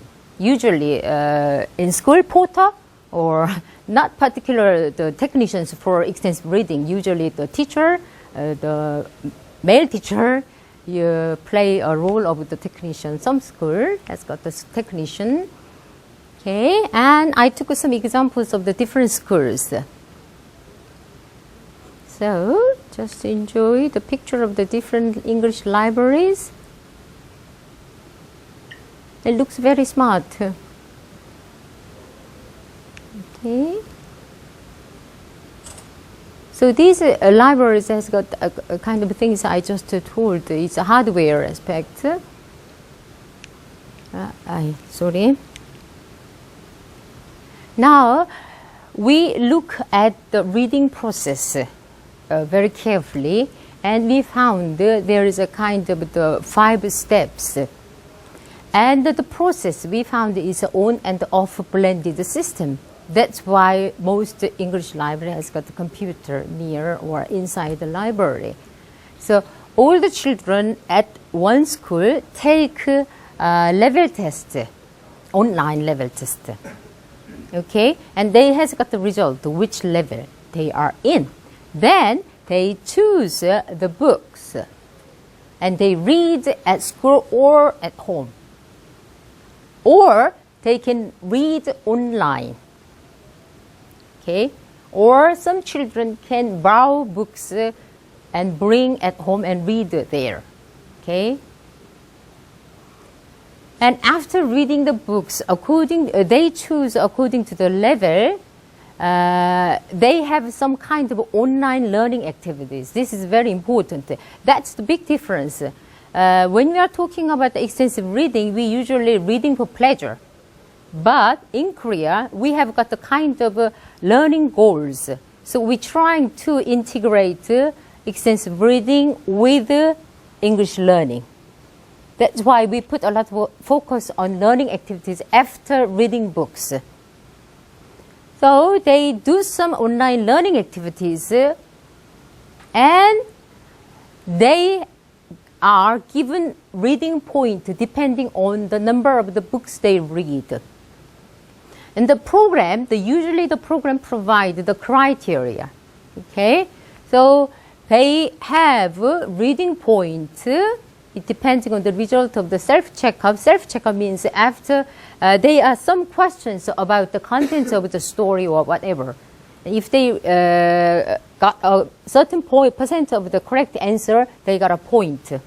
So they accumulate, the system accumulate the students' reading points. And if a child reaches certain level of reading point, they got a certain level. So if they raise their reading point and accumulate that reading point to a certain level, their reading level raised automatically. And all this information, they can see this information online. So I will talk about it later. And when they level raised up, they are given prize. Prize sometimes can be just a paper, sometimes something to eat or something to drink. Okay?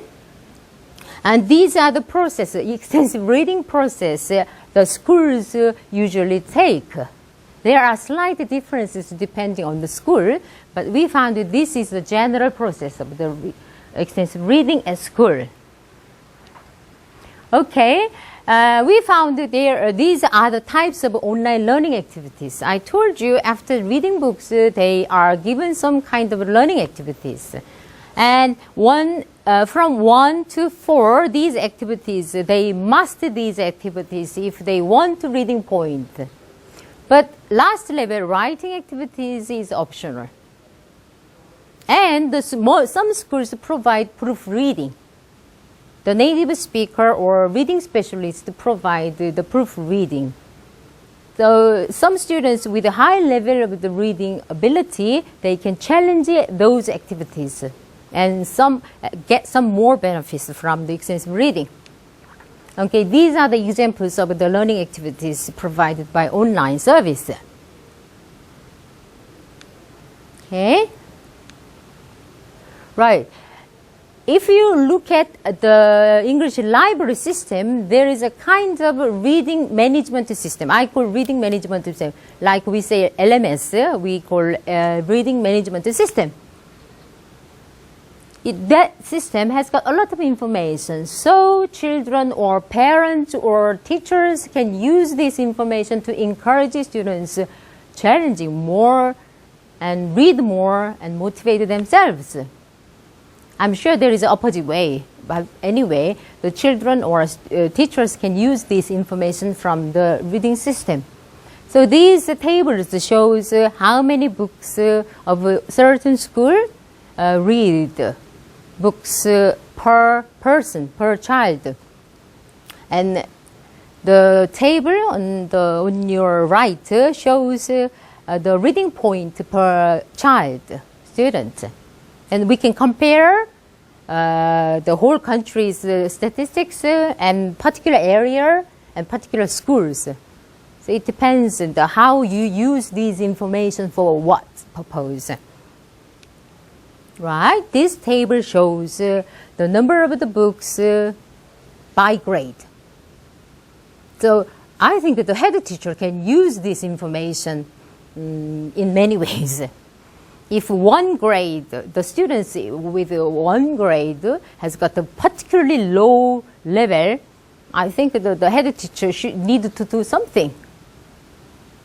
And that the information on your right shows the reading point by grade. Okay? This information shows how each grade the students of each grade change their reading level, changed from beginning to until the end, or 6 months, or after 1 month, whatever you like. And that shows how you know the much changes they make. So usually the plus. And this information shows who is the best extensive readers. Best extensive reader is usually read a lot of books. Not the best students who's got the highest point is the best extensive reader is the students who read the most books in each grade. Or I can take the information about who is the best reader in my class if I am a teacher. Okay? And if the head teacher can do something and give some special prize if he wants or she wants. And I took this information. This shows a lot of information. And after 6 months of the extensive reading, It shows a record of the reading points and levels by class of each grade and individual students. And number of books, reading points and level, and how different they make after 6 months or 1 month. And our question is, who is going to be in charge of that, all the managing the system? That's a very important question. If we want to introduce the English library system, particularly blended system, the big question is who is going to in charge of that system? We ask that question, and usually in middle school, English teachers in charge of. And the interesting thing is 6.6% of the school student volunteers are in charge of that learning system. That's very interesting.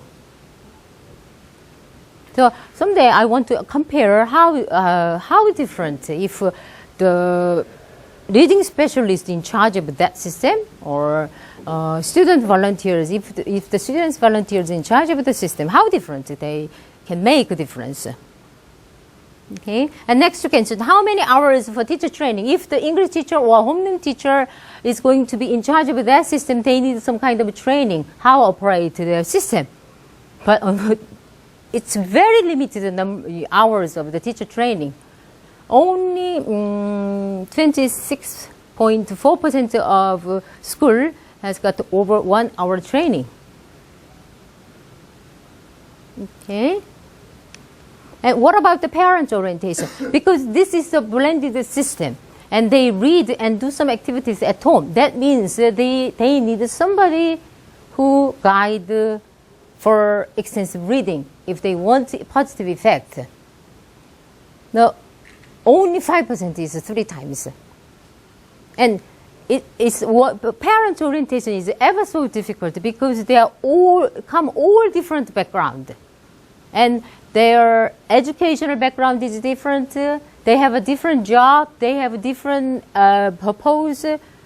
And it's so difficult to meet all different levels of parents' needs.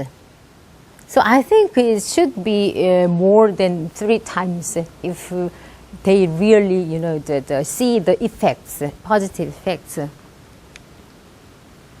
Then we analyze effects of the extensive reading after 1 year. We choose the schools which use that system over 1 year. And we compared how the children make a difference before ER and after ER over the 1 year. And this is very positive and encouraging. And they made all significant difference, okay, after 1 year. And this is the statistical analysis about the reading levels. Also, it's very significant differences. They make a very differences after 1 year. Okay. Just let me tell you, if you're looking at very carefully the data about the primary, the difference between before and after the point in levels. And if you focus on, can you see the difference? When you look at the primary data, the difference is bigger than the middle school and high school. Because the contents of the books are difficult, and number of the books are different. Because we found the difference before and after extensive reading. The lower the students, lower grade the students belong to, the more differences they make. So the differences are very, very bigger at the early stage. But as they grown up or goes to the higher level or higher grade, the difference is getting narrow. Okay. Then we try to see how extensive reading make a difference in educational achievement, like 성취도. Then we raise a question: what difference the schools who introduce extensive reading system make in 성취도? And we found it's very positive. I cannot release the real data because it's not open to the public yet. I just to give you the findings. Okay, there are 4 levels in NAEA, 성취도. Proficiency level and advanced level, proficiency level, basic level, below basic. There are 4 levels. And the finding is the percent of the below basic level has decreased. Okay, the number who's got the below basic level is decreased. And the percent of the proficiency level increase. And the percent of the over basic level is generally increased. That means the gap between levels has narrowed. So we can say in general, there is no L here. The students' achievement level of NAEA has raised up in English and in Korea. That's very interesting. So we assume extensive reading even in English can affect other language studies like Korean, L1. I don't know what's happening here in brain, children's brain. It affects, I don't know, other languages learning. So it's a very interesting area to be investigated in the future. And I have a presentation yesterday. There is one gentleman from Japan. He agreed. He completely agreed, and he saw the difference, the interaction between first language and English. Their students who did some extensive reading in English, they have got to improve their Japanese. So he showed his agreement. So new area. And we try to analyze how correlated of the management extensive reading with the positive result of NAEA. So the schools with reading specialists or teachers with training showed more positive effect. So we can say that the role teachers play in extensive reading is still very important. It's not kind of just to let the children read books. It's not the end of the story. It's just they need somebody who guide if we want to integrate extensive reading with learning. Okay, the school that integrated, that's what I'm saying, extensive reading with the regular English class as well as after-school activities showed more difference. So every activity needed to be integrated and interact with each other. And the school is more parent orientation, showed more difference, and head teacher.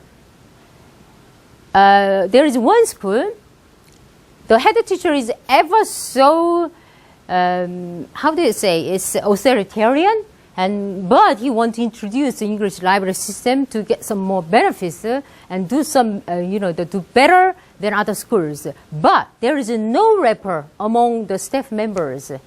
And we don't see the system doesn't work. So if the system won't work the way they, the want, there should be a kind of rapport among people involved in the process. Right? I told you we took some interview data to show how, how the extensive reading affected their learning or experience. One student says that one of the great things of reading a lot of books at the English library is that I can get a great deal of information about culture, history, world, etc. The information helps for studying other subjects. That's very important. So in the new curriculum, 2009, we are talking about the integrate among the subjects, and extensive reading is one of the, I think it provides one of the solutions to integrate the subjects. And I get curious about the cultures of the countries I have never visited. I took that, the interview data from the school where, the school is located in a very, very poor area. And the girl says, I want to go there. And she's particularly interested in the war. Vietnam War. I don't know how, but she's getting very interested about the war, Great War, and Second World War, and how he started. She knows everything about the war. And okay, another interview data. I wish I had used this library system when I was a primary student. That means his view provides us very interesting point. The issue of the transition. If one child has experienced extensive reading primary school, he goes to the middle school, and if he or she doesn't have any experience of extensive reading at the middle school, what happened? What will happen?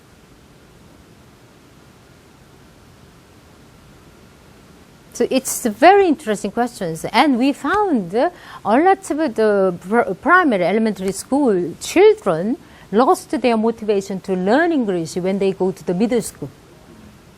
Teacher, there are too many letters, there is no picture, it is not interesting, because we have to take a test, and then I don't have any ideas about the grammatical terms like 투부정사. I don't know what does that mean.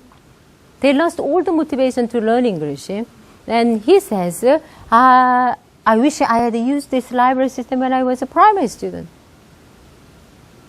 He just started as a middle school student. If I had used this since the primary school, my English would have been much better. That means his English is getting better. This is very positive. And he thought, if I have a chance to do extensive reading to the library at the primary school, my English would be better. Okay. And I took some interview data from teachers. I check up the record of individual students' extensive reading. That's what I'm talking about, the reading management system. If you just type something, you have all the information about the individual students and school and what sort of data. And reading points and levels on the regular basis, and the regular class. If one student has difficulty making progress, if one student stay the same level or same point, I talk with the students and try to find out what problems he or she has. Sometimes I suggest reading strategies. That's very interesting. The teacher doesn't have any specialties in reading, but she took some ideas from the sessions he had with the reading specialist through the training session.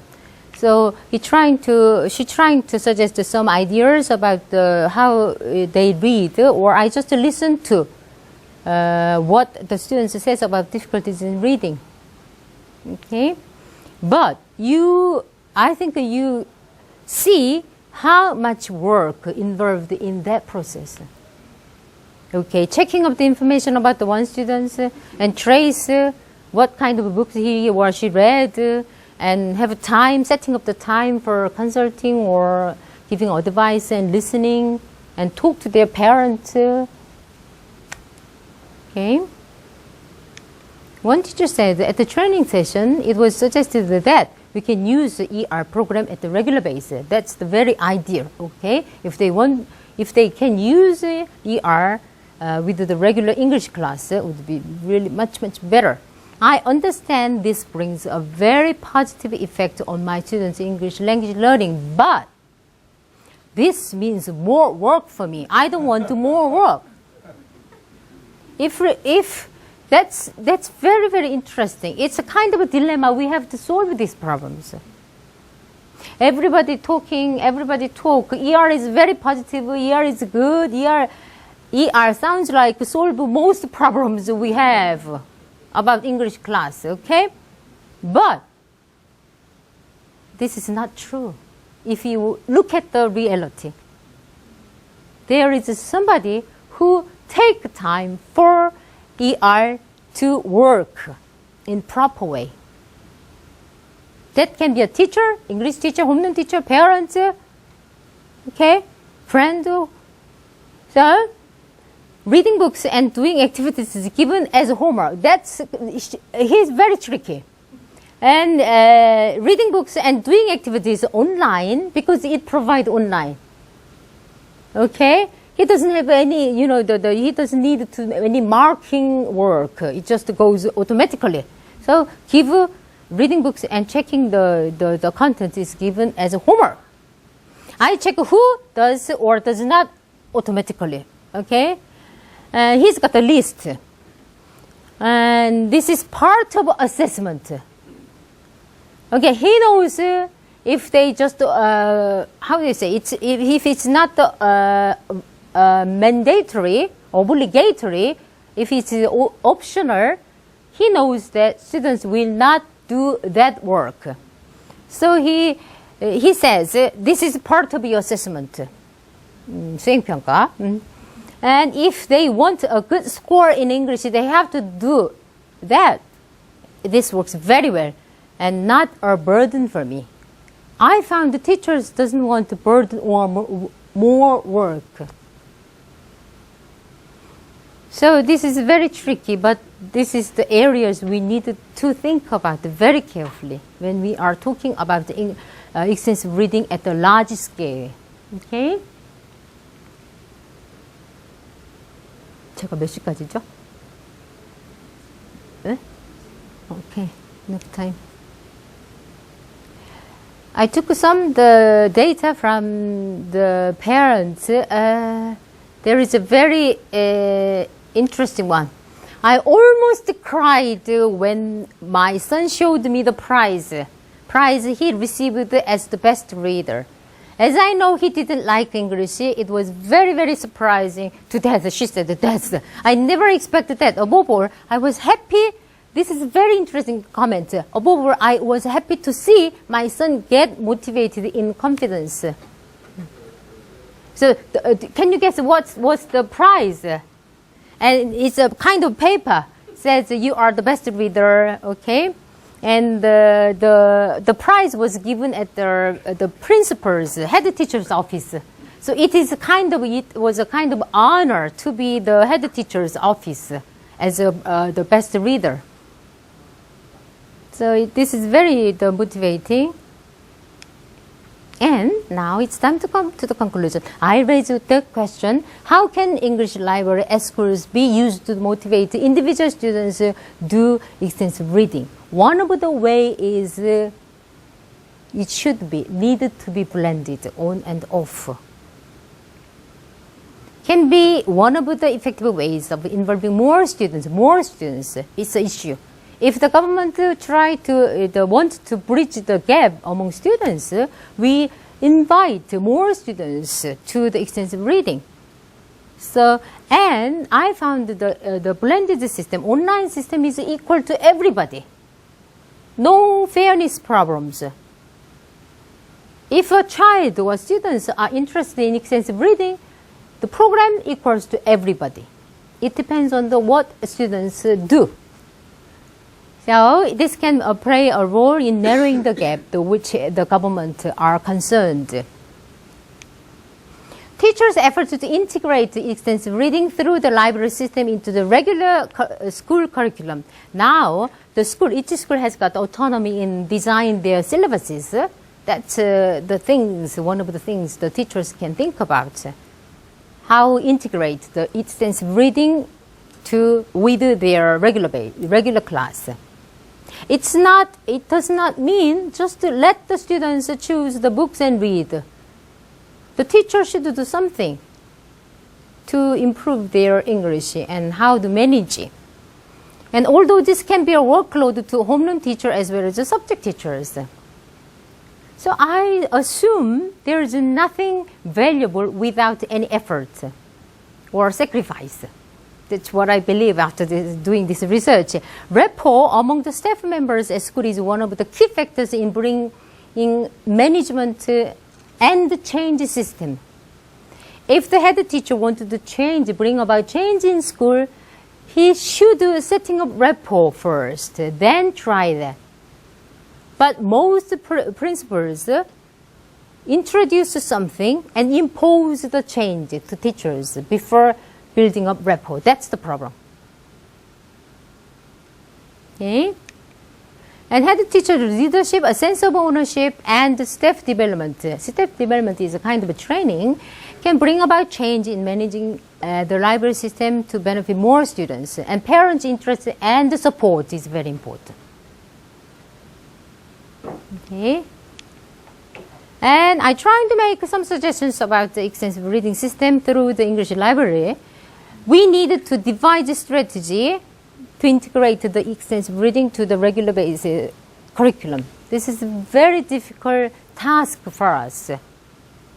How we integrate extensive reading, benefit of extensive reading with regular English class. When you're talking about the after class activities, it's easy because it's not a regular curriculum at the moment.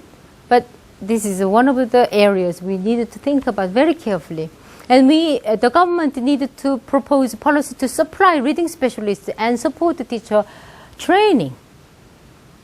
So many teachers I met, they said, if the government give us some money for employ reading specialists, it's okay. Not for me. But if they provide somebody else to do it, that's fine. Okay? And they need to setting up communication network to raise the parents' awareness and gain their support. And there is some cases where extensive reading program through English library improve parents' literacy in English, particularly in English. So we can see there is some kind of possibility setting up the network among parents and school and communities. I don't know what's like in the future, but anyway, needed to systematize it. That's very important. When the teacher in charge of the English library leave that school, who is going to in charge of it? The system stopped because no one can do it. So, but if they setting up some kind of system which operate without a lot of the interventions by technicians, whatever, it will work. So we needed to systematize the library system. That's a very important thing. And lastly, this is the new area, but we need to think about it. We need more research about reader development. So far, there are lots of researches about the effect of extensive reading and the people who write the books as author and teachers use books. But there is little research about the readers or reader rights. Because the reader has got the right to stop if they want. So this is a new area. And there is some research has been going in UK. They start. And this is a new area. And the transition is very important issues. How we help them, continue extensive reading from primary to secondary. And reader rights. Nobody talking about the reader, what kind of right they have when we are talking about extensive reading. Okay, these are the areas for the future research. And I like to close my talk saying benefits from extensive reading can be expanded because we are talking about how we expand the benefit with the collaboration or effort among those parties involved towards the shared goals. So if the extensive reading is really, really good to children or everybody involved in that process should work together and talk. Okay, thanks very much for your attention. That's all.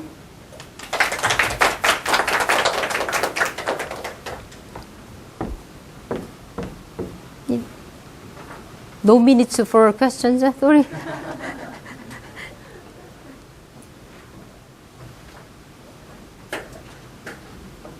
I broke my arm a few weeks ago, or fractured it.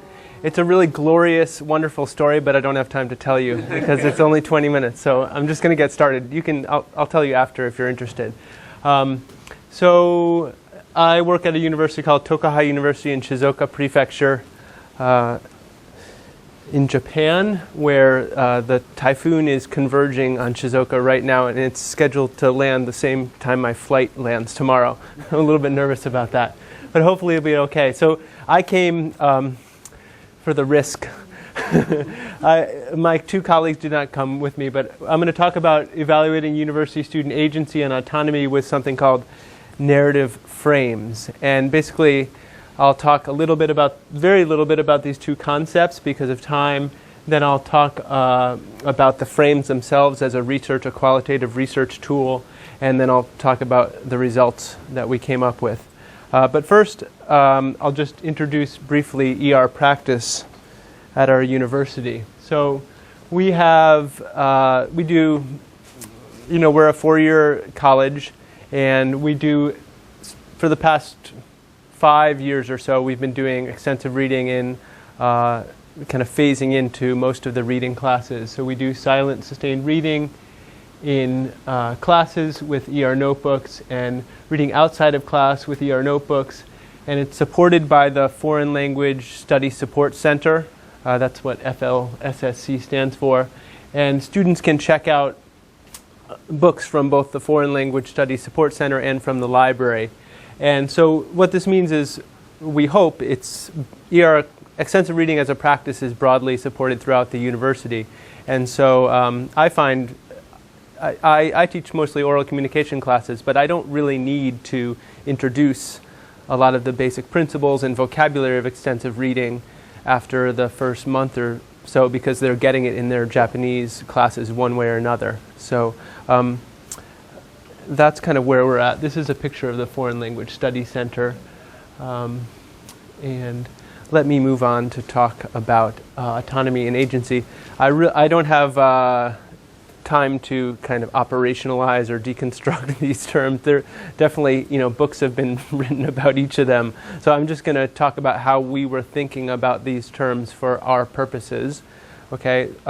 Basically, we're talking about, in terms of autonomy, we're talking about freedom and control. I think the general, simple definition of autonomy is, the ability to control your own learning. Okay, that's the real thumbnail description. And so that's what we're thinking about. And then with agency, we're thinking about purposeful action. So not only the ability to control and make choices about your own learning, but seeing some kind of purpose for doing it. That's the idea of agency. If you think of like what a sports agent does for their client, they're doing things on behalf of that client, maybe like negotiating a contract or something like that. And that's kind of second-person agency. But first-person agency is kind of taking steps on your own behalf for whatever reason. And this is often framed in terms of motivation, but what we're talking about is it might just be for the enjoyment of reading.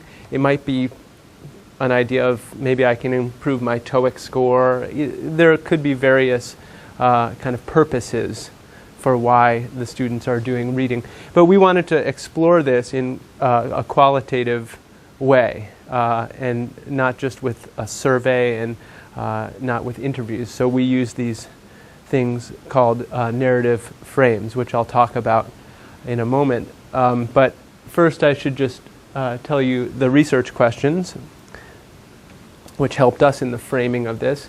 The first one was, how much freedom and control do students feel over their own reading practice? Okay. And the second one is, what factors do students see as limiting or enhancing their extensive reading practice? Okay. Now, let me talk about a narrative frames. How many, I don't want to introduce things that everyone knows. Are you familiar with narrative frames already? Not so much? Okay. So they're a research tool for collecting qualitative data, and basically a story template consisting of a series of incomplete sentences and blank spaces of varying length. It's basically a structured story, as it were, in skeletal form. Okay? And I can show you, this is like a draft version of our frame. I was going to bring the actual data and show it to you without their names, but I forgot that, so I pulled up on Google Documents an early draft version. This is not the final version, but if you can read Japanese, you can see what we're looking at in part of this frame. If you can't read Japanese, you can still see the idea of what a frame is. You have kind of sentence starters, prompts, kind of writing prompts, thinking prompts that lead students, the participants, in a certain direction, but then opportunities for them to kind of go in other directions and fill in their own information as well. And I can't see my next slide, but at some point I will talk about the advantages and disadvantages of using this method. I didn't set this up properly for that. Current index. Oh, now I can. Okay, next I'm going to talk about data collection. Okay, so here's how we did it. Basically, we developed this 2-page narrative frame in Japanese, and I was working with 2 Japanese colleagues, so they basically pilot tested the frame.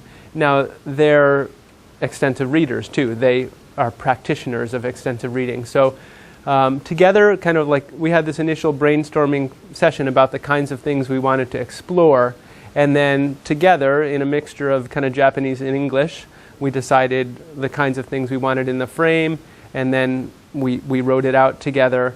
Then they went and kind of filled it out themselves, and then we came back again and revised it based on kind of how they felt about the frame. And then we selected participants by just kind of pooling our tacit knowledge. You know, we're not a huge faculty, our Faculty of Foreign Studies, so through the Foreign Language Studies Center and through our various interactions with students in class, the 3 of us, we kind of interact with most of or a lot of the students one way or another. And so we have a lot of kind of tacit knowledge that we were sharing with each other. You know, oh, it'd be interesting to know what this student thinks about this, or this student's not really into reading. I wonder why, and I wonder what we could explore. So that's kind of how we chose participants. It wasn't just like a random cast a net and catch some students or that kind of study. Okay? And then, of course, we obtained informed consent, and then we asked students to fill out this frame within 1 week and give it back to us. Okay? And we explained the purpose of course, we explained the purpose of the study, what we were interested in, and over the course of the week, if they had questions, they had access to us if they needed to. And so that's how we collected our data. Okay, and now, any questions so far? This is about 7 minutes in. When I'm nervous, I tend to speak a little fast. So, but okay, so far? Okay. So, about kind of the benefits and the drawbacks of using narrative frames that we've considered, and there might be more, but what we thought about is you get this, a benefit is you get this rich textual data. You know, it gives this thick description, what Geertz would call thick description, and you don't have to do transcription.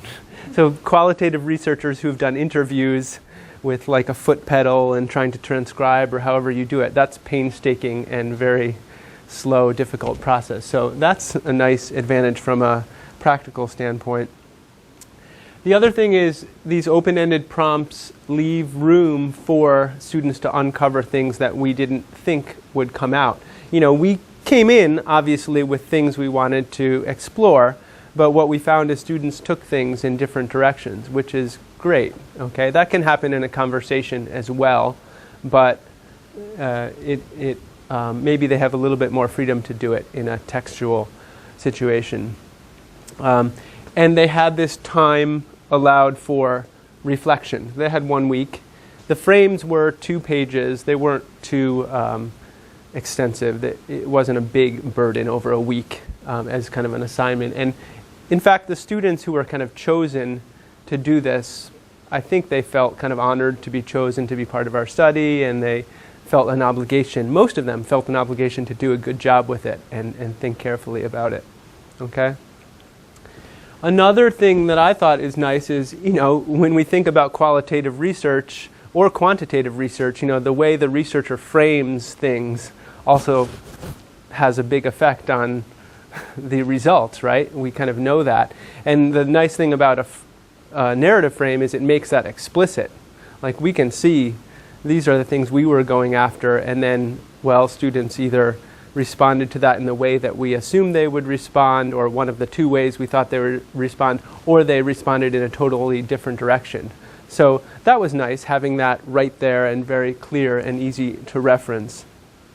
Okay, a couple of drawbacks. I guess, you have to limit the participants to some degree to allow for manageable analysis. It's a lot of text data that came in. For me, as Japanese extensive reading, I should put that in the benefits column.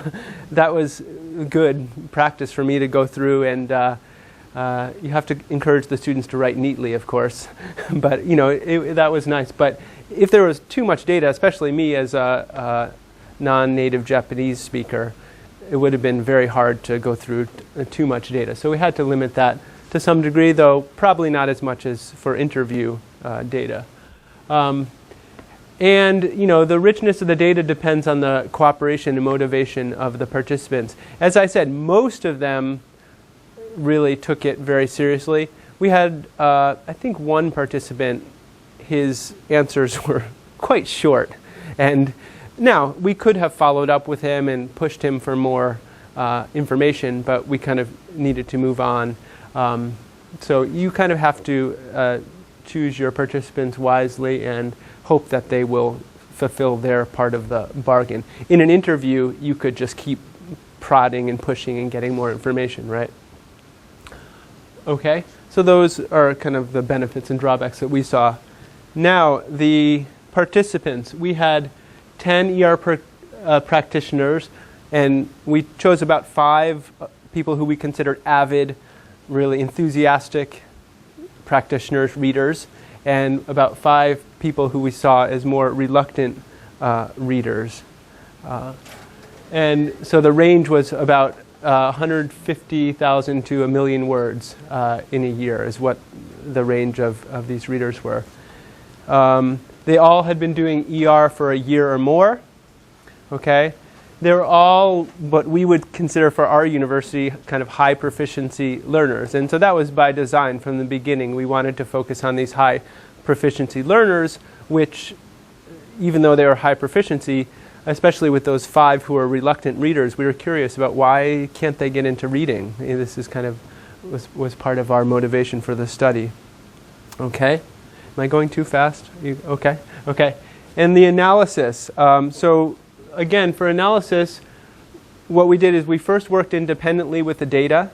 Kind of like grounded theory, we took all of the data, and without too many preconceived ideas of what we were looking for, we just kind of highlighted key terms that we thought were interesting, key ideas, and things that related to our research questions, but kind of whatever we personally felt was interesting. And then we got together as a group and talked about those things and kind of came up with some results based on the collective sharing of our ideas. Okay? And so, back to these questions, and I'll talk a little bit about the results for the first question. How much freedom and control do students feel over their own ER practice?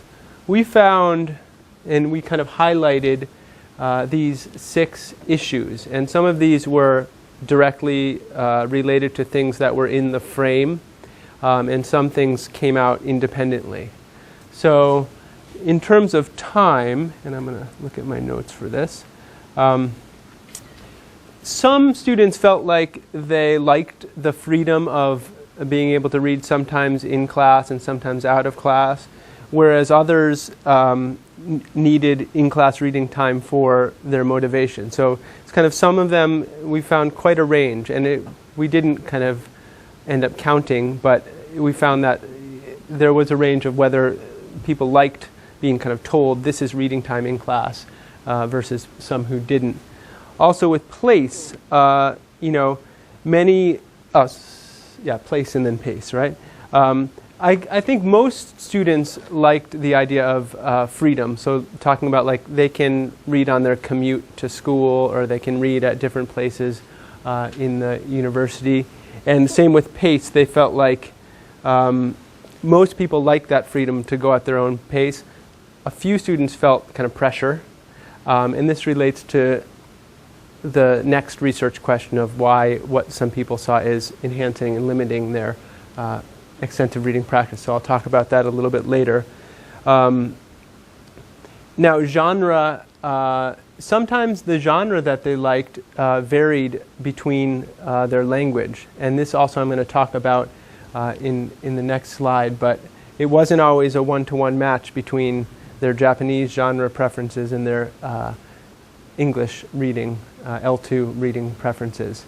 Dictionary use, it's interesting. We were curious about this because one of the kind of tenets of extensive reading is the idea of not using a dictionary. But we were interested in how much does this kind of extensive reading as a practice or a method that is becoming quite, solidified in a way, how much is that kind of constricting students' ability to just read or kind of desire to be involved with text, and how much is it not a restriction? And so dictionary use is one of those, were they willing to break that rule or not?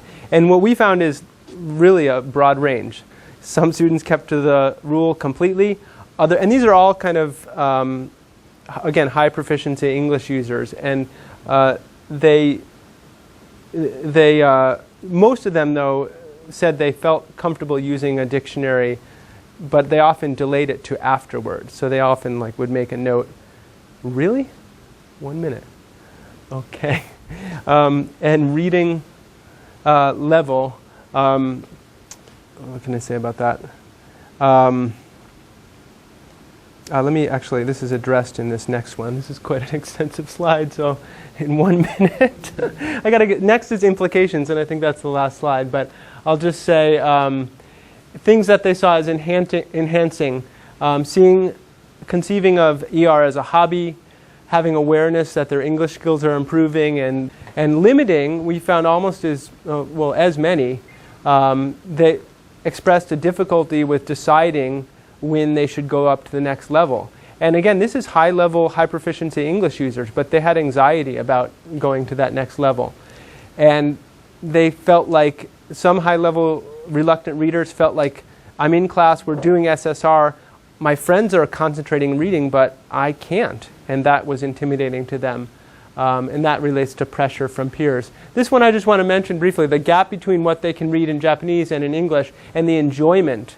That was significant for one avid reader, but she's an avid reader kind of because she's a good student, it seemed like, but she didn't really enjoy it so much.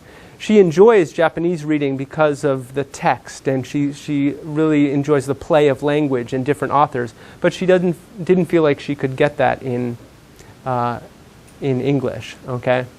And so I better go on because I'm probably about 10 seconds away from being yanked. So what we think are the implications for our practice is having well-timed advising about what to read, how much to read, and focusing on learner identity and affective factors, raising cognitive awareness and giving students opportunity to reflect on their own reading practice, sharing, and this I think is key, this sometimes gets washed out because it's not intensive reading, but sharing your own passion for and enthusiasm about the richness of a foreign language so students can understand that. What can they enjoy? Alliteration or different techniques that authors are using. And we need to raise awareness, even though it's extensive reading. I think that can be helpful for high-level readers, okay? And that relates to kind of remaining open, even though it's a method, even though it's taken a very kind of solidified form. I think being open to different learners doing their extensive reading practice in different ways is probably important as well. Okay, and I get the big red stop sign, so I'll stop there and say thank you very much. If you have questions, I guess, or want to discuss further, I would love to talk to you afterwards or by email if that's better. So thank you very much. Do you mind just going back to the drawbacks, benefits? Not at all. Thank you. Okay.